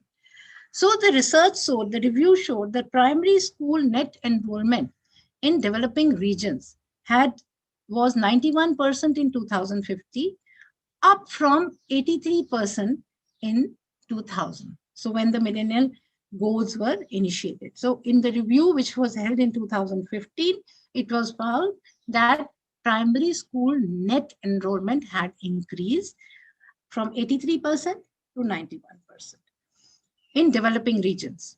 The number of out-of-school children of primary school age, the review showed it had fallen down to an estimated 57 million in 2015 from 100 million in 2000. So you can imagine the kind of difference from the out-of-school children. So a lot of enrollment had happened. The data showed that. In the best performing state, according to the report, was Sub-Sahara Africa was in primary education. It achieved 20% point increase in the net enrollment rate from 2000 to 2015, compared to a gain of 8% percentage points between 1990 to 2000. So this decade or this 15 years showed that the increase from 8% in enrollment jumped to 20% for Africa, sub-Saharan Africa, which was not true for many other states and countries who had adopted these Millennium Development Goals. The literacy rate among youth aged 15 to 24 years in this, according to this report, has increased globally from 83% to 91% between 1990 and 2015. The gap between women and men has narrowed, according to the report. The developing regions have eliminated gender disparity in primary, secondary, and tertiary education.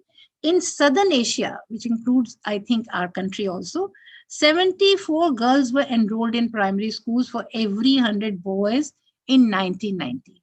In 2015, according to the report, 103 girls are enrolled for every 100 boys. So the number of girls had increased as compared to boys, while it was less than the boys in the year 1990. So this was the review taken of the Millennium Development Goals in 2015, and a lot of gaps were identified. It clearly shows that the enrollment had increased, it had become better, and a lot of more work had to be done. That's what the international community felt. So they came up with what? The Sustainable Development Goals. And you all must be knowing that Sustainable Development Goals are the main agenda for Indian government now that had to be achieved by the year 2030. With the COVID impact, I think they will go up to 2035. That's what the government Niti Aayog is talking about. But these were the goals which became, again, the Bible for many countries, because the agenda was outlined in such a way that it had to be achieved by 2030 by all the signatories. So in most of these goals, disability or children with disability, persons with disability formed a part of the major universal goal. They were all goals were applicable to them. However, goal 4, which was on education, guarantees equal and accessible education by building inclusive learning environments and providing the needed assistance for all children, including persons with disability. So this was the major goal as far as education was concerned.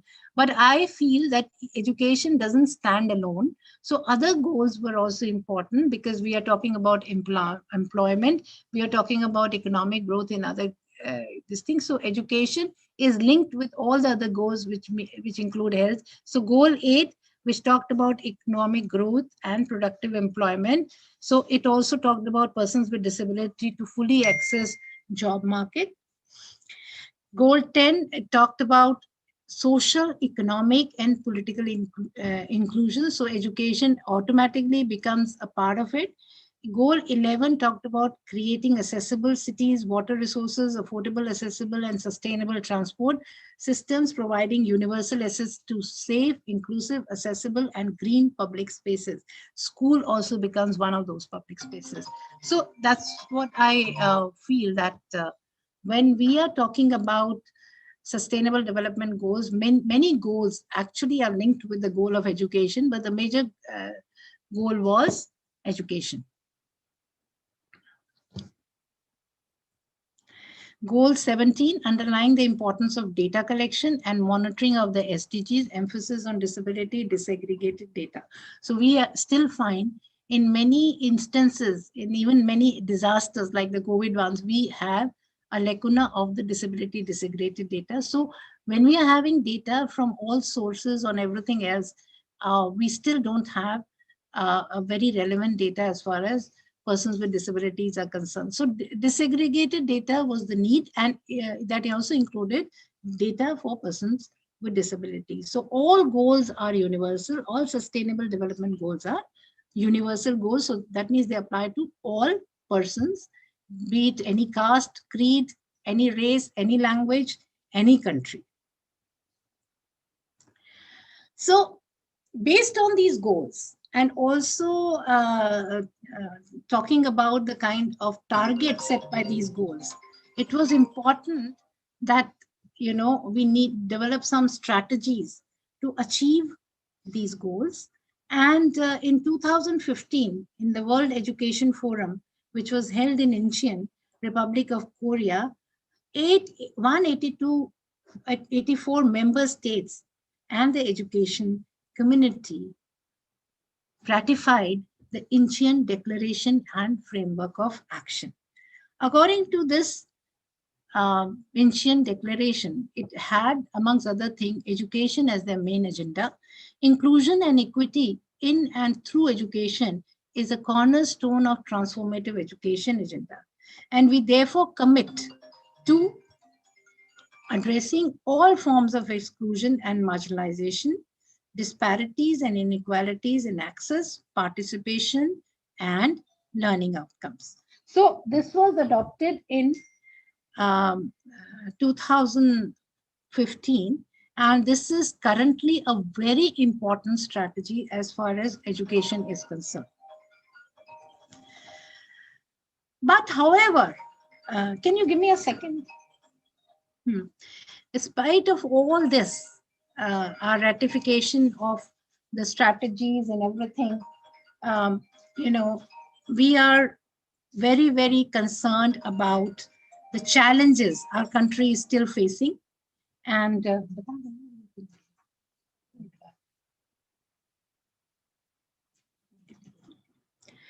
so, you know, the challenges, how were these challenges covered? So I would like to talk about the review of Sustainable Development Goals, which was held in our country. Our country in 2019-20 held a review of the achievement of all sustainable goals, their implementation in the country. And, you know, if you see, it was done by Niti Aayog, and it was found that in spite of all good intentions of the office, it was still found that there were many challenges which were, you know, prevalent in our country as far as implementation and achievement of sustainable development goals were concerned. One was, despite significant improvements in the maternal and infant health, challenges still lie in ensuring cognitive stimulation of children in the early care education, early care childhood education. So even if the children are admitted to Anganwadis, Balwadis, and all pre-primary schools, their cognitive stimulation is still a huge challenge, because we have trainers there, the Anganwadi workers, who are not very trained to stimulate the children, and especially if you can think about other children who have still, you know, their incidental experiences to bank upon. Children with disabilities even have more deficits in this area. So this was one of a huge challenge, and as a result, you all must have said that, seen the NEP which came.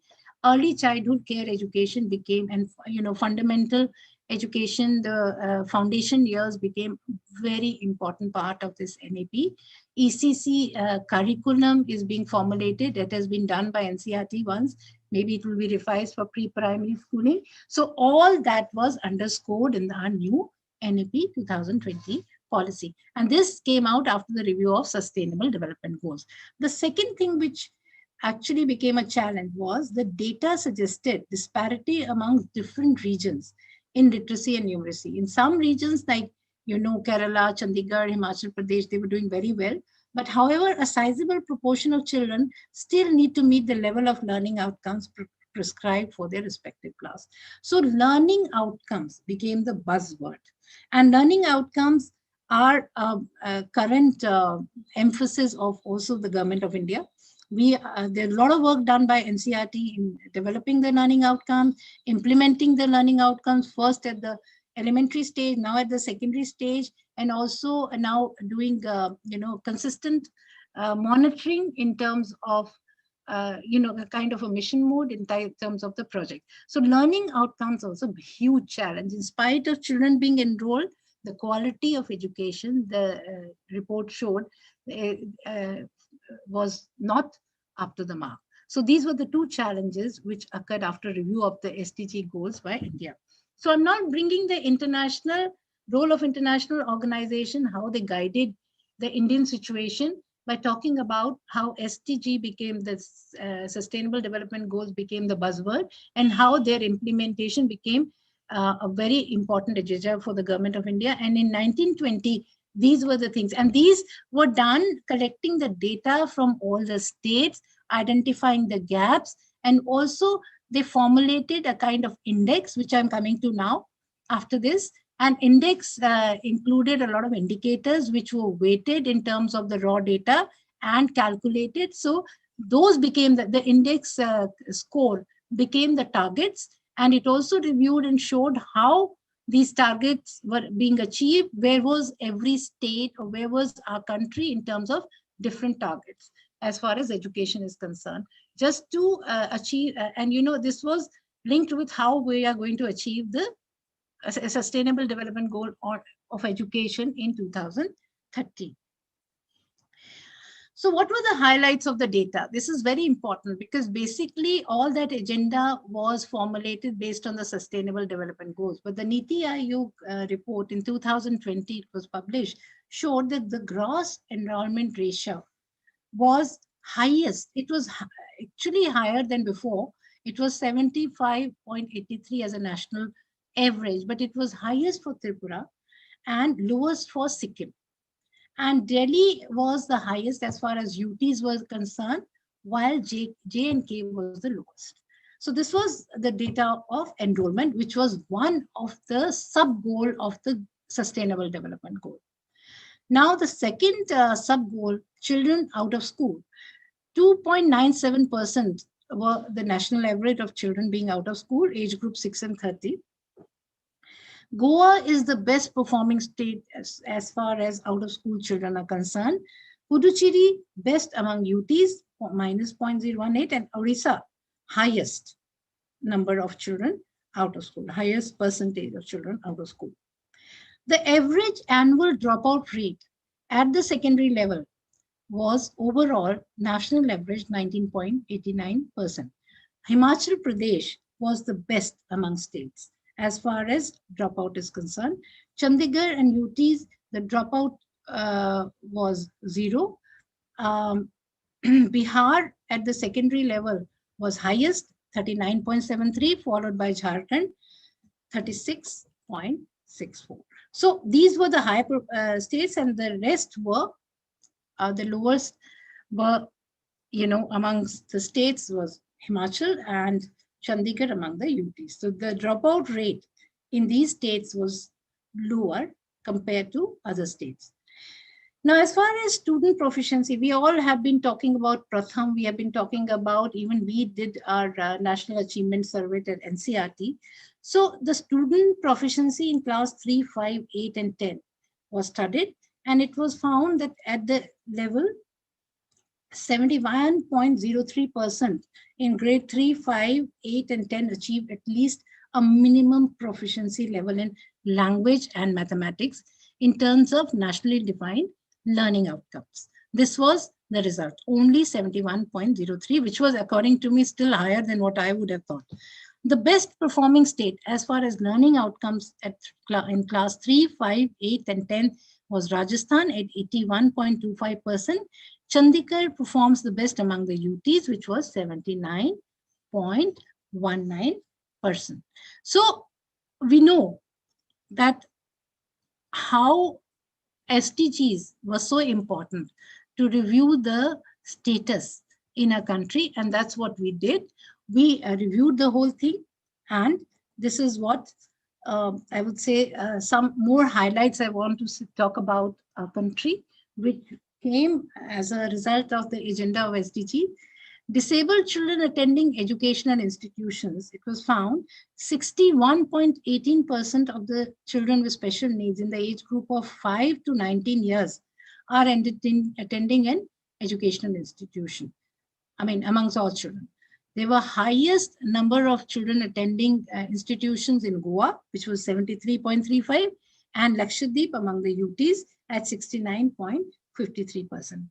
Enrollment of disabled children in educational institution was lowest in Nagaland, Among the states, it was just 50.82%, and Daman and Diu among the UTs, which was 44.55%.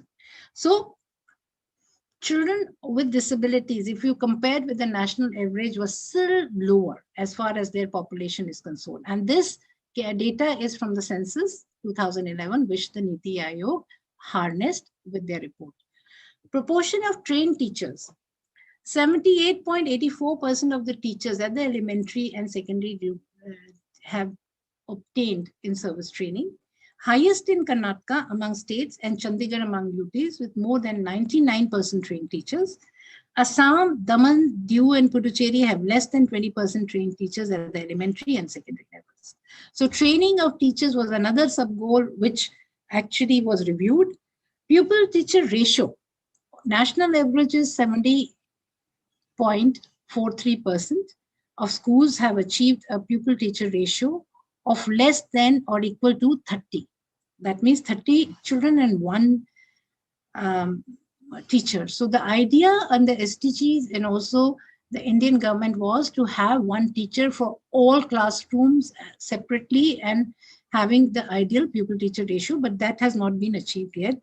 Sikkim is the best performing state with 19% of the school having an ideal pupil-teacher ratio. Only 21.75% schools in Bihar meet the target. Among the UTs, Delhi has the lowest share of school with ideal pupil-teacher ratio at 46.43%. And this is not what one would have thought, because Delhi is doing pretty well as far as literacy levels and in educational outcomes is concerned.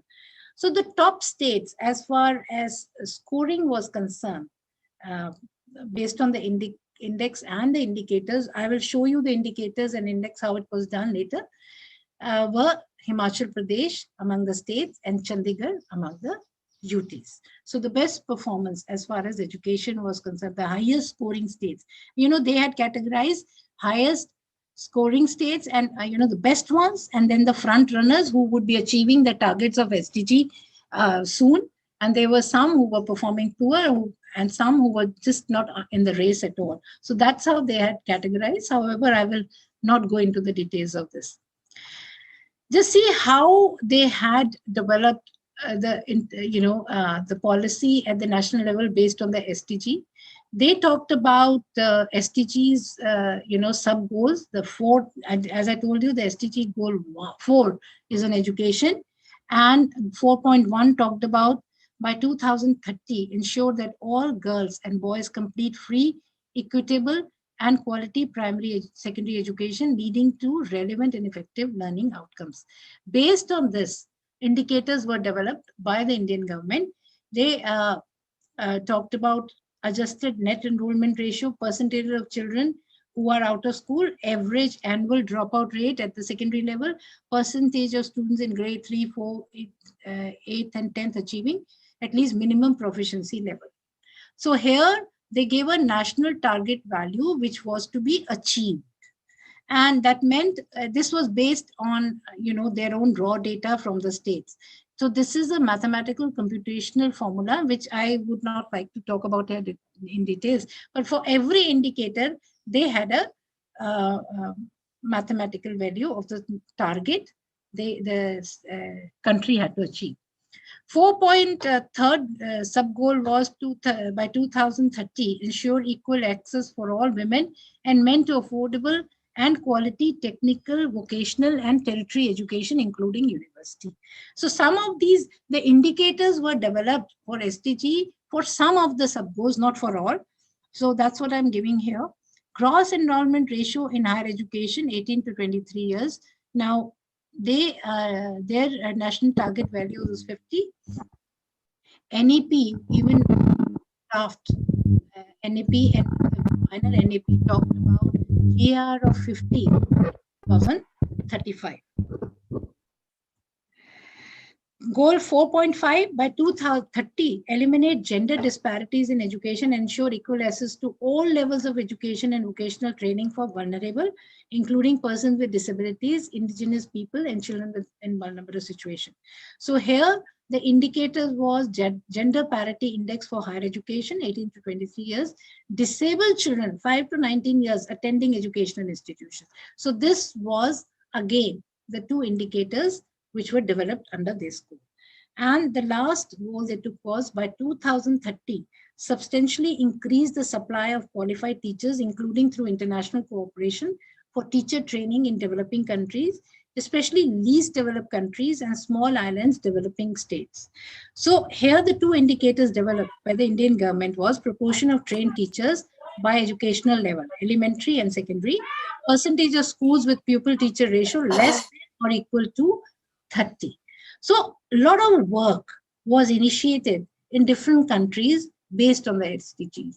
And India also is doing a lot of situational analysis based on the raw data from the state, identifying the gaps, developing the indicators, and this will go on till the year 2030, till they achieve the targets of the Sustainable Development Goals.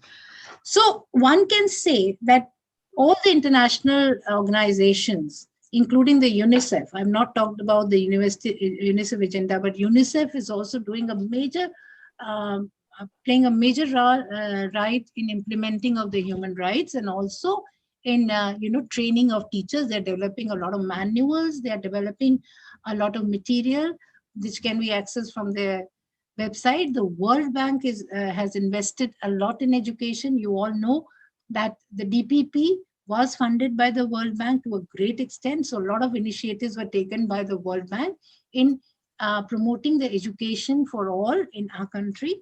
And now also we find that a lot of our major umbrella programs like Samagra Shiksha have been being implemented with the help of international organizations like World Bank, UNESCO, and UNICEF. So a lot of, a portion of part, a small component of these policies and frameworks have been linked with international education funding. So finally, I want to end this by talking about the present scenario internationally and nationally. From Universal Declaration of Human Rights in 1948, ensuring free and compulsory education for all children, to Salamanca Statement and Framework Action in 1994, stating the need of schools to accommodate all children. And finally, the UN Convention on the Rights of Persons with Disability, ratified by India, promoting the rights of persons with disability to inclusive education, all have steered the development of educational policies and practices that benefit all children and not a specific group of children, not a specific caste, creed, color, language children, not a selected few. So now we find that these all organizations, international organizations, through funding and through policy and legislative frameworks, have steered the education scenario of different countries, and the underlying foundation for our education system, which came from international organization and also from a national level policy and legislative frameworks, talked about the value of social justice, which has become the bottom line for all programs in education. Thank you. Thank you so much. Thank you so much, Anita ji, for a very, very comprehensive and very informative session, I would say. So much of information is given in such a lucid manner. And I think it's for us to see, again, the policies are there, so many efforts are being made. So what do we do in our individual capacity to transfer that and translate that in our inclusive practices? Ishita, you want to say something? Then I'll come back. Yes, ma'am. Thank you so much, ma'am, for such a wonderful session. And like to begin with your session, that education is very much important so that our kids start speaking for their own self, start making their decisions and be independent. Education needs to be an holistic approach. And as a teachers, now we need to start working on the goal where we are talking about guaranteeing equal and accessible education. But with that, yes, also emphasizing on social and economic inclusion and creating an accessible cities, and also focusing on the gaps that are there in our education system, due to which there are lots of dropouts. So as a teacher with inclusive society, we also need to find out the gaps that are there in our planning and in our strategies that we use as a teacher. Thank you so much, ma'am, to sharing your knowledge and depth of expertise and giving your time to us. Thank you so much, ma'am, for a wonderful session. Thank you. Thank you. Thank you so much for giving me this opportunity. Thank you, Professor Julka ma'am, for the session once again. And our apologies for the watch up that happened with the your introduction. So terribly sorry. Yes, ma'am. No, not at all. This was not about worship at all. I love to do things very informally. That's your kindness, ma'am. Thank you so No, much. no, no. We are talking about international organizations, so I should talk like an international professional who introduce themselves. Yes, yes. And we are a family. We Yeah. can't take that much. Liberty. If there are any questions from the audience, we can take those questions right now. I believe there was one question that came in just as you began your session, ma'am. The question was, what are provisions for appointing permanent special educators in Kendra Vidyalaya, KV and Navodaya schools? See, that actually is not related to my session, but however, I would say that the Kendriya Sangathan, which is in charge of Kendriya Vidyalayas, was initially very hesitant about it, of employing special educators. However, there was a court order that every school needed to have it, but however, they are still slow in it. So it has to be done at the government level from the Kendriya Sangathans, and it will be a universal policy for all Kendriya Vidyalayas. But I don't think till now, I don't know, I have retired last year, so I don't know, but I don't think till now it has, been very crystallized. However, based on the needs, they are picking, individual Kendriya Vidyalayas are doing a lot of, their own taking initiatives. So varies from one Vidyalaya to another. So, but the provision for this from the RPWD Act and from the NAP is clear that they have to have special educators in all these Vidyalayas. That's what the NAP says, and that's what even the court said in Delhi, and also this is what the policy says. The legislation says, the RPWD Act. Thank you. If there are no other questions, what we will do is, there's something somebody has posted. There has special educators at school level, any information that the special educators required at UG and PG level. UG, PG level, no. There are no special educators at PG level.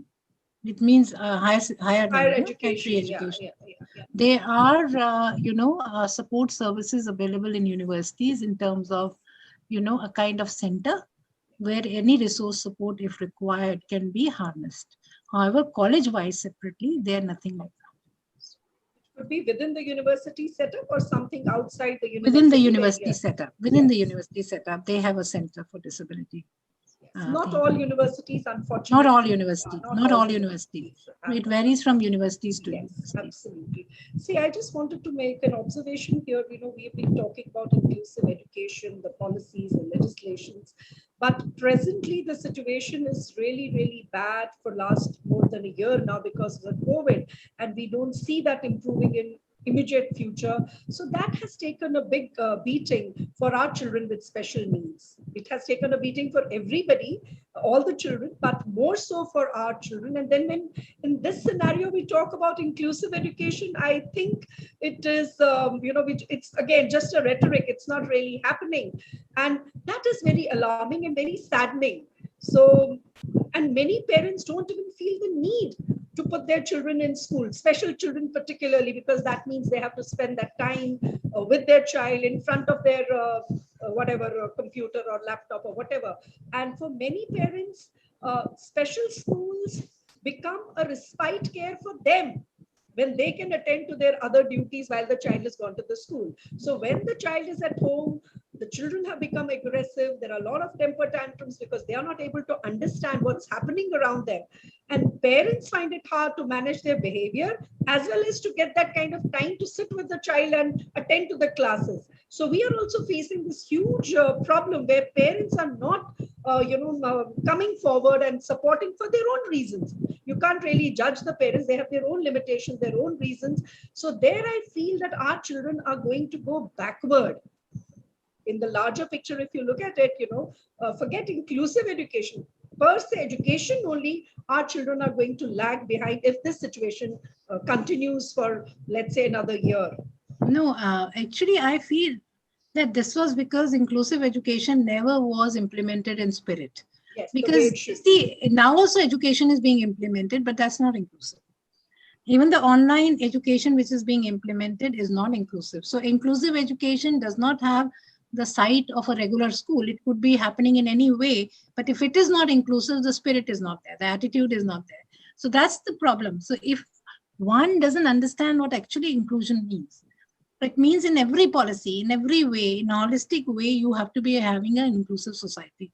But even when you pick up a few programs, you do it separately. You do the thing for them separately. Why not inbuilt in the online education programs already happening? Why should it be like afterwards we will start with this? That's what is happening. Yeah. So here the spirit of inclusion has not taken off in our country.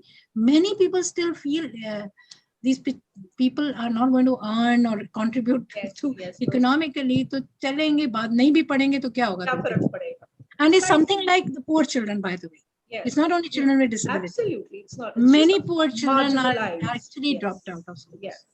So one would say the vulnerable groups are not disabled only. They are the children from poor backgrounds, children who don't have smartphones, all that. So those kind of challenges. Those problems are there, that's really, and we don't know for how long it's going to continue. So that will put them in that backlog for a long time. Hopefully in other countries, they have opened the schools. US has started the schools and all that. But in our country, God knows. The situation is still getting worse. And we don't know it's not only that. The intent is not there for opening the schools. You see, otherwise the vaccination had to be first focused on schools. Yes. The education is a big zero year for them. Teachers, they're also frontline warriors in that sense of the word. So the whole emphasis should have been on opening of the schools. So, once these poor children and children with disabilities drop out of schools, they'll not come back. That's what That's the worry. That's a huge backlog will be too huge to fill. It will be they won't want to. They wouldn't want to. They'll get, already we have pushed them to be in schools. Yes. Parents still, many of them didn't want it. So that's how it's going to happen. I hope things are brighter later. Yes. Let's keep hoping. Yes, let's keep hoping. Yeah. Let's okay. Thank you very much. On that note, I would request all our resource persons who are in Zoom with us right now, if you could please switch on your cameras. We would like to take a photograph with just the resource people together. Sudesh ma'am, just the resource persons, please. Everyone else, please keep your cameras switched off. This is a photograph for only the resource people. Thank you so much, everyone.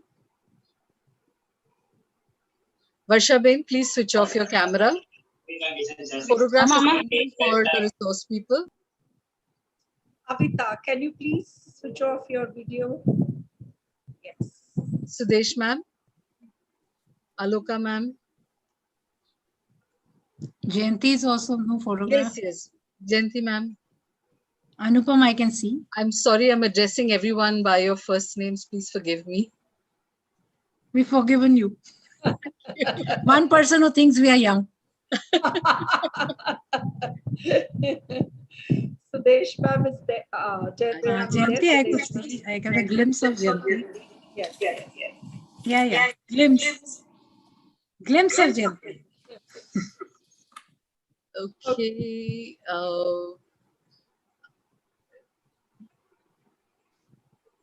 Is Professor Mukhopadhyay here? I don't see her. Maybe she's. Never mind. Don't. Beauty ma'am, if you could do the honors, please. Yeah. Thank you. And I'm being very selfish here. If the DSE team could please switch on their cameras. Sudesh ma'am has come. Oh, well, lovely, lovely, lovely. आने का time हो गया था ना family का. हाँ, बिल्कुल, बिल्कुल, बिल्कुल सही. Yeah, but I will be there with you. Start a photo. Yes, and Sudesh, Alok- Rasgulla. Rasgulla nahi. Hmm. Meethi lassi. Meethi lassi. So that's why I just went. चलो जल्दी से फोटो खींचो. Yes, yes. हाँ. Done. जयंती कहाँ गई? जयंती अभी आएगी. कहाँ है उसको? She was here. There she is. There she is. Yukti ma'am, let us know. Already done. Photograph. Okay. Thank you very much to everybody for making this program once again with your support, a very successful one where all our participants here in Zoom and in YouTube are really appreciating. By the way, I must say Dr. Shamla Dalmi is watching the session on YouTube and she messaged me, I wish I was there. I said, yes, next time. You better be there from the beginning. So she's also enjoyed the session. So thank you from everybody. Thank you so much. Thank you. And Thank you. are we having any break now? Or Yes, ma'am. So it's a 5-minute break. 5-minute break. Time, All right. Team DSE will take a photograph with the resource people. Okay. And then we have our valedictory function, wherein we are going to talk about what happened in these Ishita, meetings. if you would please help me add all of us to the spotlight.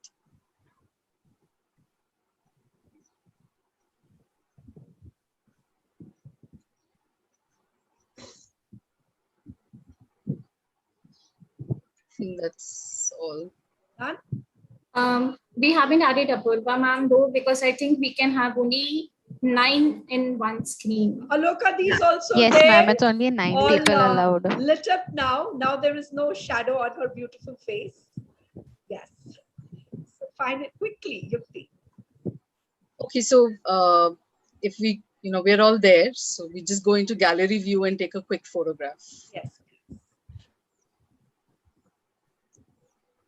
So in 5 minutes, we start with our valedictory, Yes. where we're going to have a presentation. Jayanti ma'am, we are having a presentation for what happened in these 3 days, followed by your presentation and your final word. Okay. Yeah. Okay. Thank you so very much. Thank you so very much. Thank From you. the bottom of my I heart. should be Thank thanking you. you for in 5 minutes. Thank you. Bye-bye. So we come back in 5 minutes, and those of you are free, please join back. Thank you very much. Thank you. Thank you to everyone for giving us this photo op. And your precious Thank time. you, Betty. Thank you for everything. Thank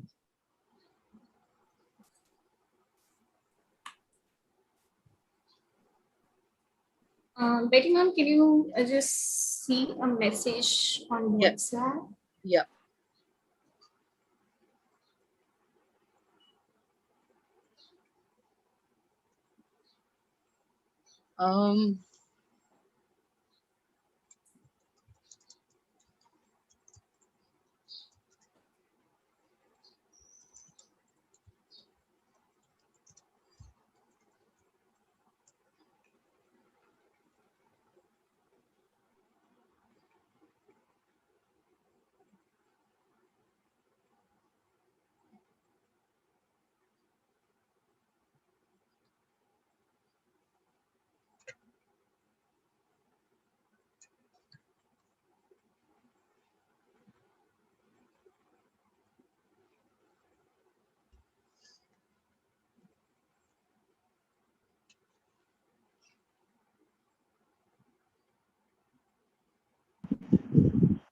Requesting everyone to please stay back for the valedictory session. We'll be starting in a couple of minutes now.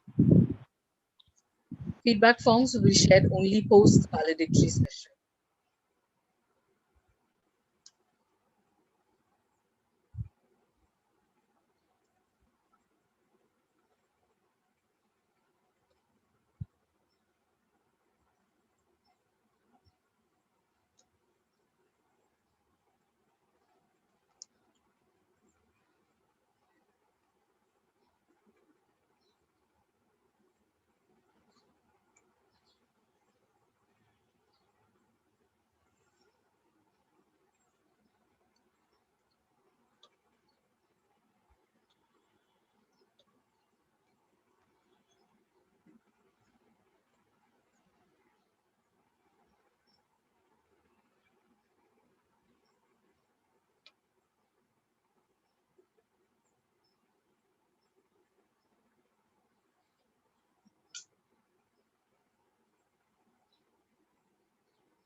We'll be starting the valedictory session in another 2 minutes. Request everyone to please start joining back.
Right, welcome back, everyone. Hope you had a quick and fruitful break.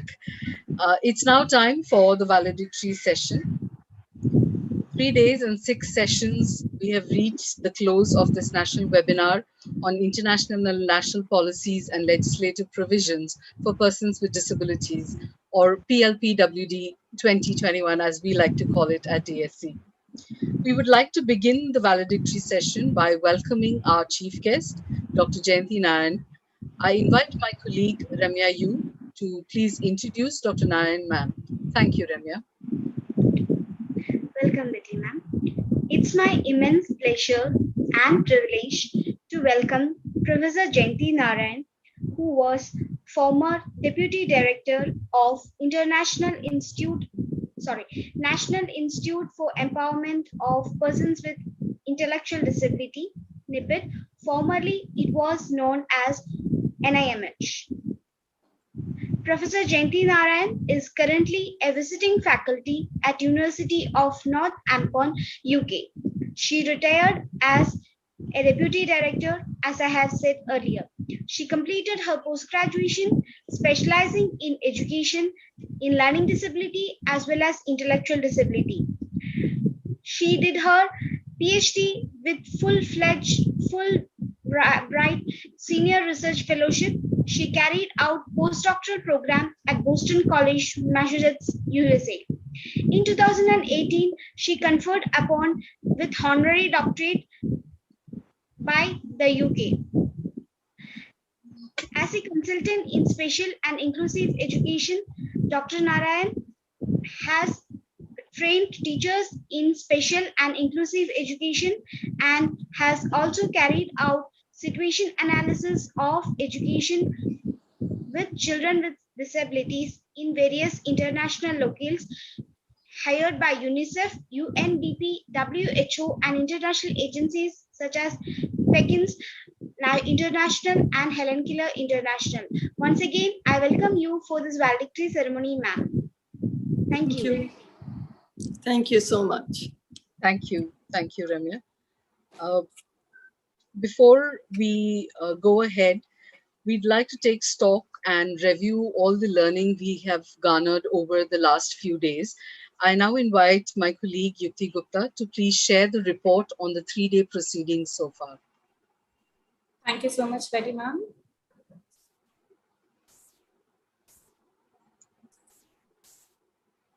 So we did have a wonderful 3-day national webinar on international and national policies and legislative provisions for persons with disabilities from May 5th to May 7, 2021. Our inaugural, that was on May 5. The chief guest address was given by Dr. MNG Mani sir.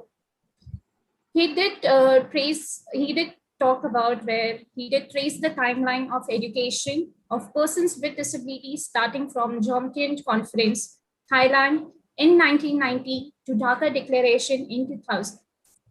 He discussed researches conducted by ICDI, which highlighted the low levels of access to school and higher education for persons with visual impairment, which led to a global campaign on education for all, following one fundamental principle: create a demand for education, after which the enrollment of children with visual impairment has risen at school and graduate level. He also spoke about the latest UNESCO Global Monitoring Report, which shows 50% of children with disability are out of school. Hence, to achieve education for all by 2030, Dr. Mani sir recommended we should look at capitalizing on goals of UNCRPD. We should also focus on sustainable developmental goals. We should also create role models for persons with disabilities. We need to work with organizations dealing with PwDs. We need to encourage enrollment of persons with disabilities in higher education. And at the same time, we also need to work with parents and PwDs as major stakeholders. The keynote address was given by Dr. Bhushan Punani, sir, on international perspective on inclusive education. Dr. Punani sir enlightened us with the linkage between the declaration, laws, and acts, and how they had influenced us and our work in the field of disability. He also threw light on many different declarations, laws, light, and acts which gave the message: every child has a right to go to every school and the right to get regular education. He also enlightened on how each of the international declarations and framework have impacted national acts and policies. He also showed us the implementations of declaration and law in India and what are the thoughts that are behind it. Day 2, session 1, it was taken by our resource person, Professor Sudesh Mukhopadhyay ma'am, on evolving legislations for inclusive education. Sudesh ma'am highlighted the difference between legislations and policies and asked if inclusion was any different from equity and equality. Ma'am also threw light on many different national policies and acts, highlighting how RPWD Act 2016 and NEP 2020 have the same aim. She also ascertained the PwD can claim their rights and they also need to have a voice in decision making. Last not the least, but inclusion is ultimately about our perception or beliefs, to which ma'am said, it is not the child who has to fix the system, but it is a system who has to be flexible enough. Session 2 was conducted by Dr. Aloka Guha ma'am on perspective on rehabilitations of persons with disabilities. Guha ma'am enlightened us about the perspective on disability in India and various programs on or laws in India for persons with disabilities. She also emphasized that education prevails over everything and the basic component of program implementation is awareness about it among us people. Ma'am also mentioned that individualized support is important in education for children with disability, and this can be known from the fact that it is mentioned 5 times in RPWD Act 2016. She also threw the light on the need for equity than equality. Day 3, and we all know how wonderful the sessions were since day 1 and to day 3. So the first session was conducted by Professor Anupam Ahuja ma'am on goalpost for inclusive education. Ma'am highlighted the most important point that diversity is not just about the disabilities mentioned in RPWD Act, but beyond that. Diversity includes visible, invisible differences, cultural norms, etc. She also reflected on some obstacles coming in the way of making inclusion a reality and suggested systemic changes in teacher education, infrastructure, etc. Ma'am also highlighted and shared the initiatives taken by NCERT in making learning material accessible for everyone. For example, Barkhaa reading series for all, read aloud books on e-Pathshala. And very rightly pointed out by ma'am that reading is a basic right that must be available to all. Hence, we as the teachers need to provide equitable reading opportunities to students.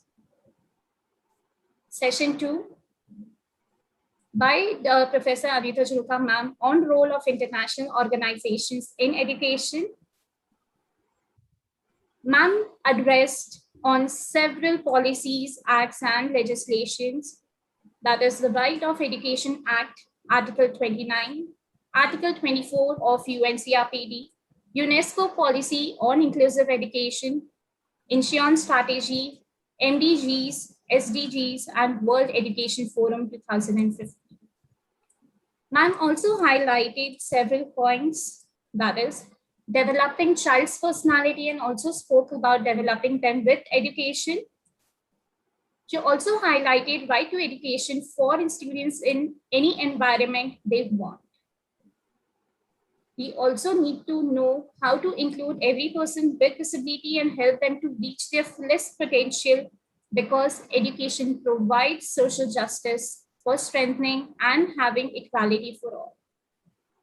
Ma'am also highlighted the importance of equity, inclusion, accessibility, holistic development, and lifelong learning approach, and thus strengthening education system in India. Ma'am also highlighted the link between education and other goals, that is availability of jobs and economic development. There are also some challenges, that is cognitive stimulation for children in ECCE group, which we all need to address. There are also concerns about the disparity among different regions in literacy and numeracy and gender parity index for higher education and children with disability attending schools. Thank you. Over to you, Vedita. Thank you for that wonderful report, Shruti ma'am. We'll now go on further with the session, and I request our chief guest, Dr. Jayanti Narayan, to please share her thoughts on the topic, policies and legislative provisions for persons with disabilities, our role. Over to you, ma'am. Thank you. What a wonderful journey you people gave me for the past 3 days. It was so very nice going through the process. See, the moment, can you just have the PPT put on meanwhile as I'm talking also, so we save on time, and I'm going to be very brief. The topic, when you say legislation, policies, mandates, who will be interested in listening to things like this? These are all heavy volume documents that are there. Whereas the way it was taken through in the 3 days, such a treat, I tell you. Thank you so much for having me as part of your group on this. I feel very honored, and I feel wiser, more learned about these acts and policies after having gone through this for the 3 days. Thank you, Sujata and team, for having me with you. The other unique, very unique feature I saw about this program, the 3-day program, is that the 6 gems you have picked up for presentation, the resource persons, each one, in addition to being an academician, they have walked through that. They have been part of these acts and policies and legislations, in building it up and making it come to effect. So, right, take from Dr. Mani to Punani ji to Sudhesh ji to Aloka ji and Anupam ji and Anita ji, in the order in which you had got them, though each one is equally very special. The audience, I want to tell you that you've been very, very lucky who have been going through this, because these 6 people have been party to the development at some stage or the other of one or more of the legislation that you've been listening to right now at national and international level, not just at national level. So you're hearing it from the very person who had been party to it, and that's a rare opportunity, I would say. And all of us who are attending, we are very lucky to be part of this program that we have gone through. And look at the way they presented it. It is so smooth, such complex ideas were put through to you in a very, very simple manner. And thank you again, all the resource persons, for taking so much time and effort. And look at the sincerity and passion with which they did. Each one spoke. It is not just narrating something, you see, but there is that passion, their personal feelings, and what roles they have played in making this happen, and the lamentation of still more to be done. We have to go a long way. See the passion with which, it's something all of us have to learn. And wonderful. Congratulations to all the resource persons. And thank you for having me. What I'm going to do is, okay, what is our duty now? We have been listening. So what are we to do in our own small way? You see, when all those Vanarasena built the big bridges, this little squirrel came in Ramayana with the little stones also. So each one of us can contribute. It is not that, how can I do whatever? I am only a student. No. We are all stakeholders. We all have responsibilities, and all of us can do this. We will quickly see in 10 minutes what we should be doing. Next one, please. Yeah, these are the terms you find in the NEP, not only in NEP 2020, but we keep hearing this all the time. We need to have holistic education, full equity, inclusion, creativity in critical thinking, life skills. So these are very familiar vocabulary to all of us. We all have to make this a reality now. Next one, please. Yeah, we have started from, our Constitution of India, thinking about education for all. And we went through up to right to education in the past few days, including the amendments in the Constitution that included also children in preschool age to be considered. Yeah, next one, please. And we went through all of this and more. These are some of the highlight ones. But as each one at some point or other mentioned about one of these or more of this. So very, very important ones that only tells you that each speaker endorses that these have been important international mandates that we brought about changes in our system. Next one. The Salamanca statement, even from the first person to Anita ji, everybody mentioned about how this has been a breakthrough or a turning point in the education of children with disabilities, particularly highlighting right to all regardless of individual differences. The key term highlighted there, that is what it is, and that is on which we were dwelling all these 3 days. Next one, please. And of course, SDG 4. Yeah, SDG 4 is another that all of us spoke. See, the point I've brought it here is NEP 2020 again reiterates it in page 3, highlighting to ensure inclusive and equitable quality education to promote lifelong learning opportunities for all by 2030. So the point I'm trying to make here is, up till now, whatever we've been seeing, they should not be in the books to refer, but it should all be in our heads, all of us. Which year, what happened, when, what it did. You know, we should have it in our systems, the major ones that we were going through just now. Next one, please. Yeah, and our own PwD, very clearly, the blue highlight that I have done is to say that students with and without disability learn together. The system of teaching and learning is suitably adapted. Very simply, it says it all. It says it all. All the technical jargons you take away and look at it, this says everything. Children study together.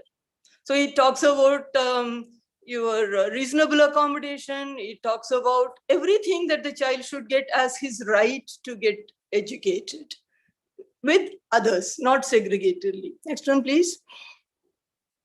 So all of these have left us with the 4 avenues. Aloka ji also spoke about it. 4 avenues to receive education. 1, the special schools. We cannot do away with special schools, how much ever inclusive education we talk about, because we have a group of children who require the total one-to-one attention and may not even be able to learn academics. They may be leading towards independent living by personal social skills, you know, that we are going to give to them. But it is going to be there to cater to a small number of children. The keyword here, appropriate education for them. So then came the integrated education, where the children had to be prepared to be in the mainstream school, and the mainstream school did not have it as its onus to prepare them. And finally, we are here.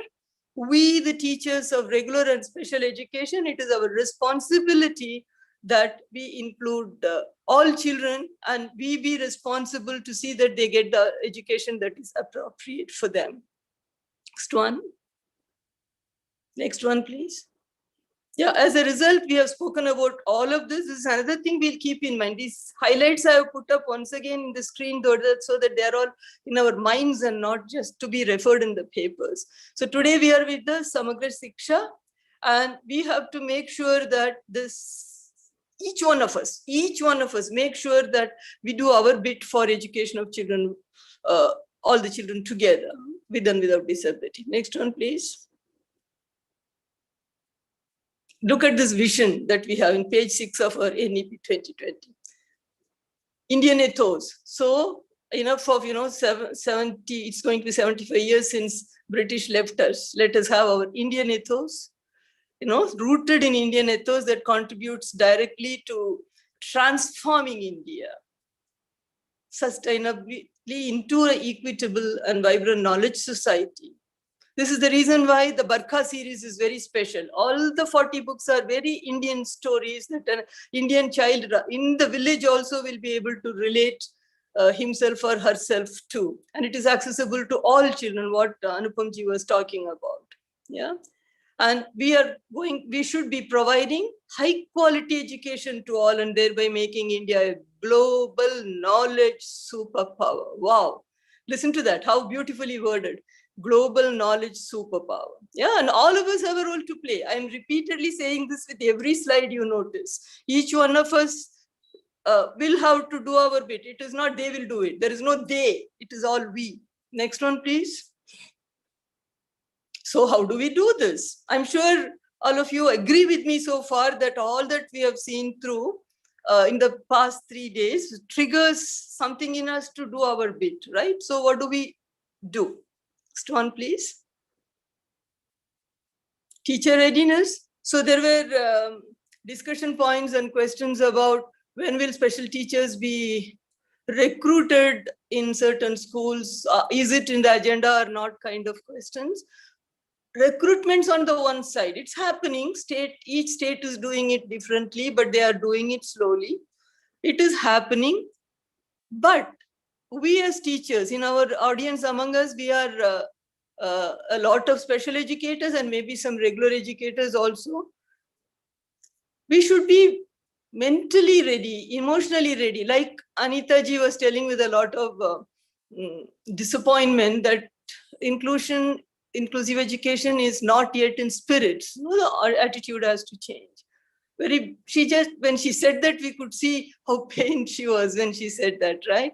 So readiness, more than the teacher preparation, it is a teacher readiness. If a child comes to my class who has a different diverse learning need, I should readily accept him and find ways to reach him. Once we are open as a special educator, I'm telling you, it is not difficult to reach the children. Many things they themselves teach us. And every student is a teacher to us as teachers if you are only open to understand. So point number 1 is that all of us be ready, whether the government side recruitment happens or not. Let us be ready to accept all children who come to our class and see how best we can help them. There is always help available if our antennae are open and we keep looking for, right? So teacher readiness is our first responsibility. Then appropriate education. So when it comes to, as I told you earlier, a child who may not be able to reach up to learning academics and he may be requiring the basic skill developments in him, appropriate education for him might be in a special school and he be given the right education that is appropriate for him.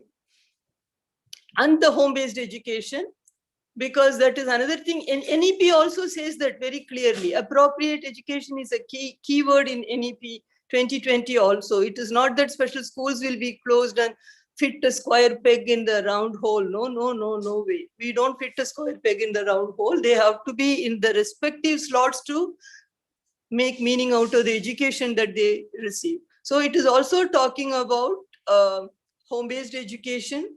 And then the support systems in higher education. I'm glad today it came out and Anita ji mentioned during her presentation, but later it was a discussion also about higher education. So that's another thing that we need to look into, and how technology can be taken advantage of. And of course, we can't leave out research. Even your soaps and shampoos, they have R&D department. Your refrigerator and grinder and mixie, they all have the R&D department so that the product they bring out improves. Without research, there is no improvement in the products that come out. So research, absolutely yes, and keep ourselves totally updated and informed. So these are the things doable. Again, I thought of doable things. I did not think of something that we cannot do as an individual. Each one of these is something doable by us. We'll just see it little in detail. Next one, please. Yeah, so already there is effort from the government end for greater synergy between NCT and RCI. So government is doing its bit. Meanwhile, let us do our bit in terms of getting rid of the attitudinal barriers. Next one, please. Appropriate education. Yeah, already the regular and special school I just spoke to you about. Wherever possible, we should have the resource centers in conjunction with the special educators with support. Recently, I completed a study. It's published in Education and Sciences in the international journals on, it's a qualitative study because there's so much quantities available, numbers, we have a lot. How does a child receive his or her education, or what are his obstacles in receiving? So this was a study comparing access to appropriate education inclusive education in regular schools in metropolitan Hyderabad and one of the rural Sangareddy districts, one of the rural districts. What we found, it's an interview with the teachers, special and regular teachers and parents and the children themselves and the peer group. So it's a qualitative study, and then we put that all together. And what we found is that in metropolitan cities, things are available, but at a cost.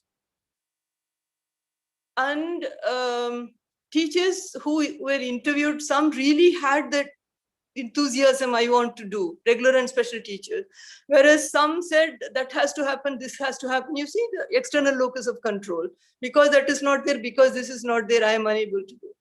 And in the rural districts, it was not available. Government, so Samagra Shiksha's, what they call as Bhavita Center in Andhra Pradesh, they have the therapeutic supports and special education support adjacent to the school. Child has to get out of the class, go there, get and come back to the classroom in the government schools. That is available in some places, but it is not available in all the places. And many children, parents prefer to keep them at home. Of course, now pandemic time, I was asking about times other than that. And they mentioned in regular schools, particularly parents mentioned, the class teacher is very good. Personally, the class teacher gives attention to my child. Last year, there was another teacher. I find this, because he got promoted, he is in this class, this teacher is more understanding of my child. Keywords these are. You see, our attitude towards the child makes the parent take a decision on schooling of their child. All the acts and policies and mandates in place. So this is very, very important that we give them the appropriate education, and then try to be helpful to the parents in terms of high quality homeschooling. Now, thanks to the pandemics, many teachers have become comfortable with the homeschooling and use of gadgets and all that. Not adequate, but they have come up to that stage of meeting the challenge, may I say. Yeah, to meet the challenge, and they are doing quite well. So, and also we need to have support for the children with severe, profound support needs. Next one, please. Home-based education, the previous one. Yeah, this again, standards have to come up with.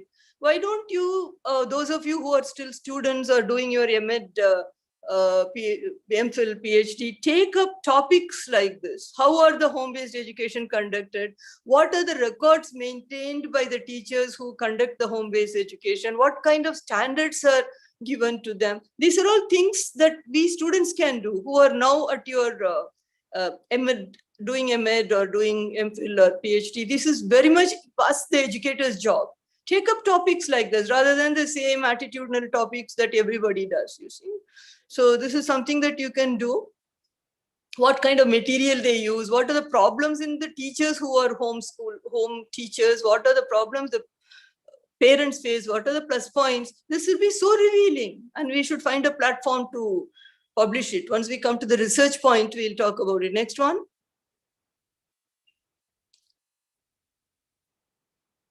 Higher education. Yes, I'm glad we spoke about it today. This is one area that we need to be, I think NEP 4.3 talks about higher education. Also here, Hepson, Dr. Mani mentioned about the Hepson scheme not adequately advertised and not many takers for it. It is a scheme for higher education for a person with special needs. So some universities have it, like rightly told by the resource person in the earlier session. So all these are available for them. One of you who is keen on doing a research, why don't you do a survey of how many university colleges, how many universities have the special cell for higher education? You know, that is special cell for disability services in higher education. How many colleges have? What do they do? There are some colleges who give the library has been totally made accessible, not only physical barrier accessibility, but also with accessible websites and the other gadgets that one would need because to compensate on his disability. All that is available. IIM Bangalore is well spoken about their accessibility provisions that they have made. Find out, one of you take that as a topic. So all these become so revealing, and it will help the policy makers come down with filling the gaps also. Next one, please. Yeah, use of technology. I don't need to talk about it. Right now we are using it. That's why so many of us are connected together. Make the best of it. Next one. Look at these numbers here. Yeah, the critical, despite the critical, this is NEP again, critical importance of research and innovation. Investment in India is at the current time only at 0.69% of GDP, as compared to 2.8 in the United States and 4.3 in Israel and 4.2 in South Korea. Says it all, right? I don't need to say more about it. See, the problem with us, the teachers, I find, I lament about this. No matter what topic is given to me to talk about in all the forum, I always talk about this. Teachers are the ones who do the maximum work with children with disabilities, and therefore they have first-hand information in them on what works with children, what methods to be used, what does not work. But where are their publications? When it comes to a forum presentation, very few special educators. We find all of the rehabilitation workers presenting.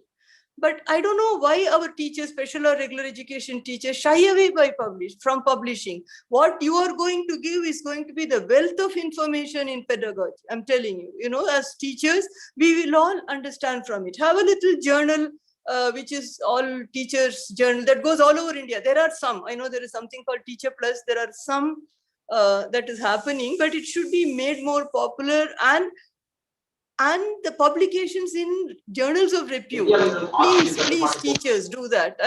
This is an appeal from me to all of you. Bring out your findings, you know, in systematically, in authentic and journals of repute. It will do a lot of good to professional community. You are in the best position to do it. Next one, please. Yeah, NEP also promises a national research foundation. Therefore, all of you can take advantage of that. This is NEP 2020 70.9, as you see.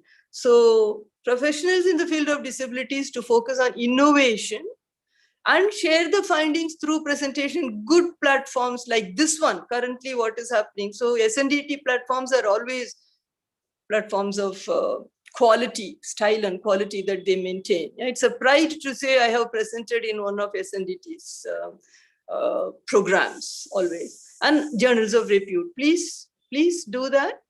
Yeah, this is another thing doable. All that I listed are doable by all of you in the audience. Next one, please.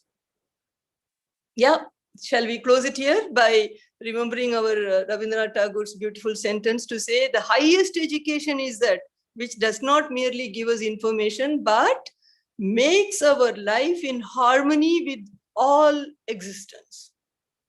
If that spirit is there in us, then I'm sure all of us will be able to do our bit to repay SNDT for having organized such a wonderful workshop and given us so much of information, and all the resource persons, you know, unconditionally having been part of this to give their bit. They were so much, they should have worked hard. Think about it, to put all the information into those small little PowerPoints and then present it to you in given 1 hour time. How much of work would have gone in by each one of them who has presented? What are we returning to them? Let us do this. Let us pick up these little responsibilities for each one of us, and let us make our life in harmony with all existence. Thank you all so much. Thank you, Sujata and team, for the opportunity. Thank you all so much for listening to me too. Thank you. Thank you, Jayanti ma'am. Listening to you is always like a sermon from above. In your beautiful, calm manner, the way you present it, it's always, you know, like soul stirring, I would say. How beautifully you have culminated this 3-day journey into takeaways for each one of us, that we have a responsibility, we have a duty to do our bit in that little space that God has given me. I cannot always talk about others. I have to talk about myself. I have to see what am I doing. So each one of us has to take our responsibility, be accountable to your own self than to anybody else. Just to be accountable to our own self first, that what have I done in my capacity within those 30 minutes of my class, or within, my tenure as a teacher in a university department, college, wherever you are. I think that's, the best way we could have culminated this whole 3-day event. So really, really thank you so much. Thank you. Betty, you can do your protocol and I'll come back again. I just cannot control myself. Sorry. Ramya? Ramya, unmute yourself.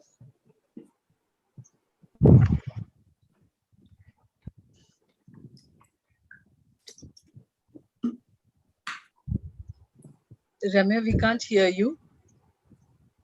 We can't hear you, Ramya. She's unmute, but we still can't hear her. Can't hear, yes. Why is it Ramya, so? just check your mic, system volume. Betty ma'am, I think there is a problem, network problem at her end. Okay. So if you could just take the session forth. Yeah. Betty, take it forward.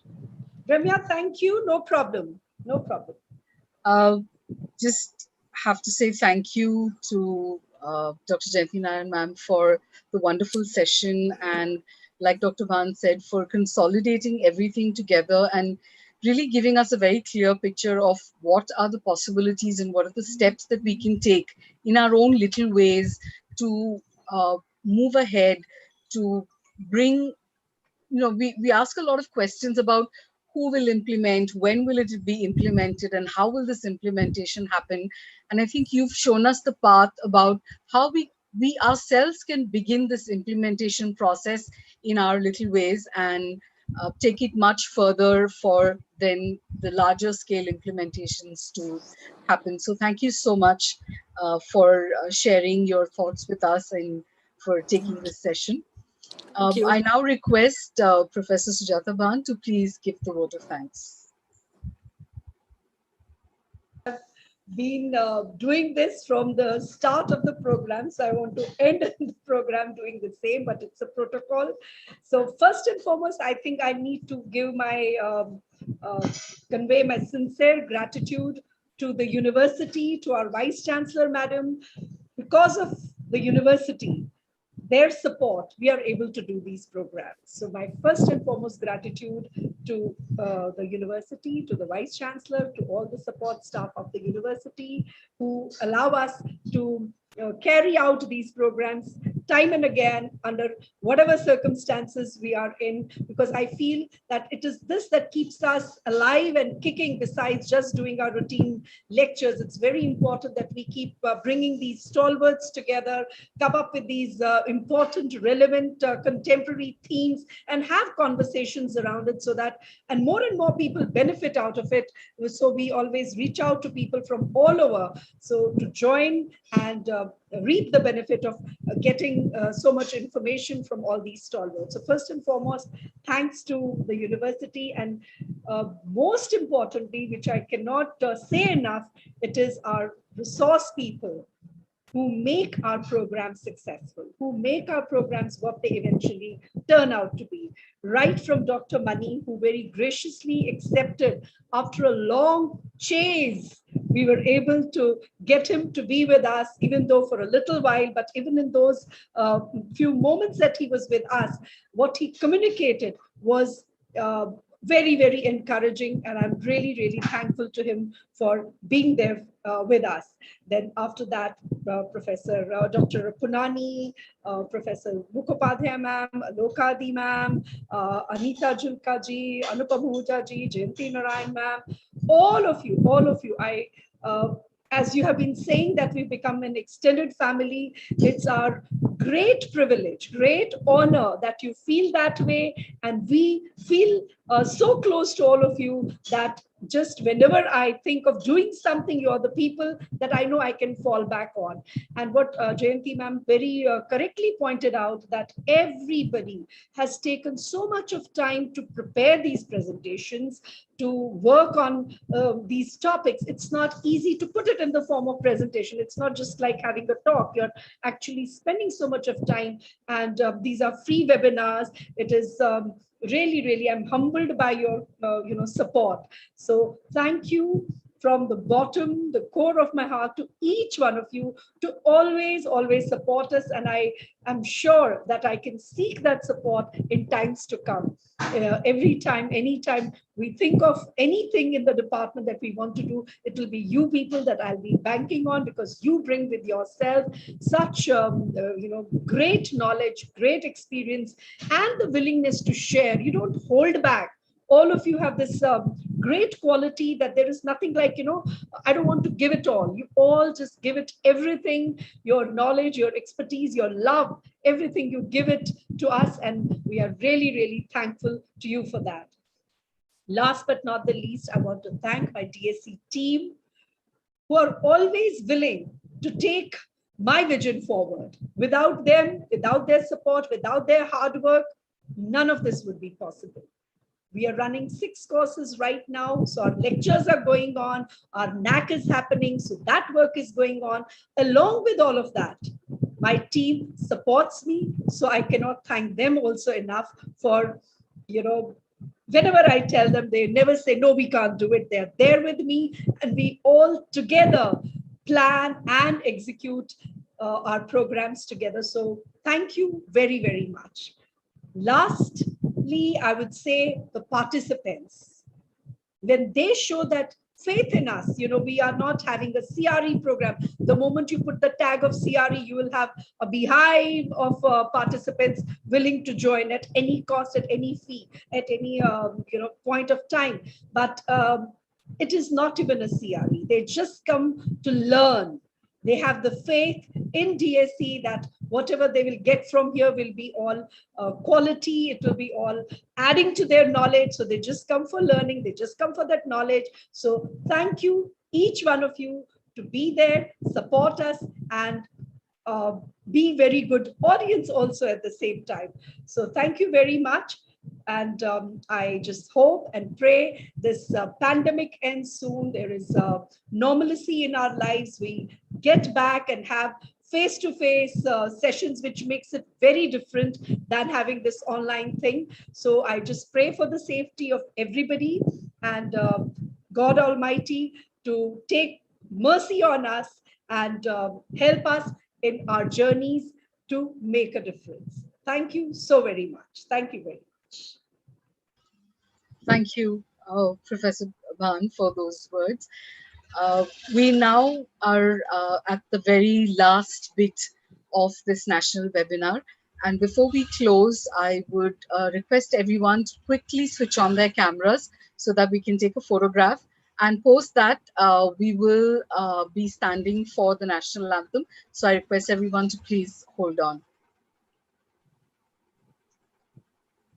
The feedback links, a little more patience with us. We will share it towards the really end of the session. So if you haven't got it, don't worry. We will be posting the links again. You will receive the feedback links. Yukti, are you taking? We can have everyone. No, yeah, just yes. If we can have everyone switch on their cameras, please. Yeah. It's also lunchtime, so we have to respect that. So yes. Let's hurry. Yes. Let's make this quick. Yeah, please. It's allowed. Okay. Done. Ma'am, 7 screens, so it will take a little yes. bit. Okay, I understand.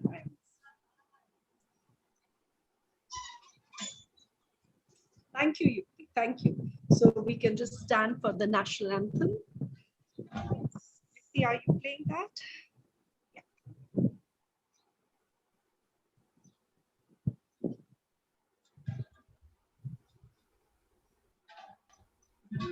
Yeah. गण मन अधिनायक जय हे भारत भाग्य विधाता पंजाब सिंध गुजरात मराठा द्राविड उत्कल बंगा विंध्य हिमाचल यमुना गंगा उच्चल जलधि तरंगा तव शुभ नामे जागे तव शुभ आशीष मांगे गाहे तव जय गाथा जन गण मंगलदायक जय हे भारत भाग्य विधाता जय हे जय हे जय हे जय जय जय जय हे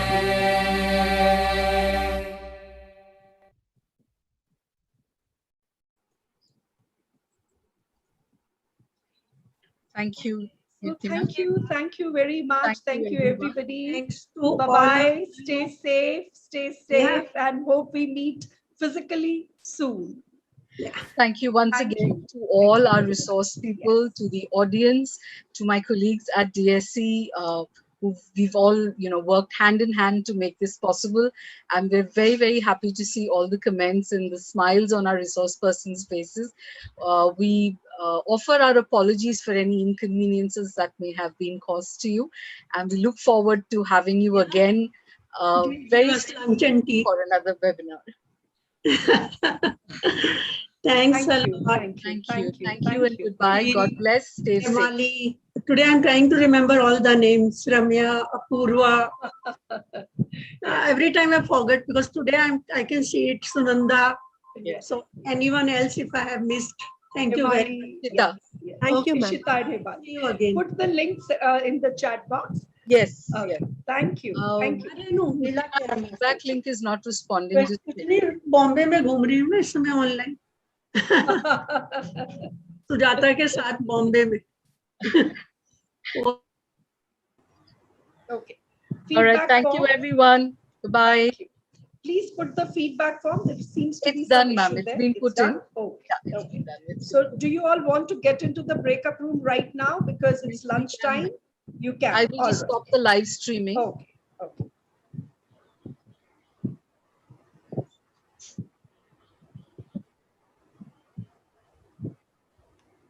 Yes, we can close this meeting.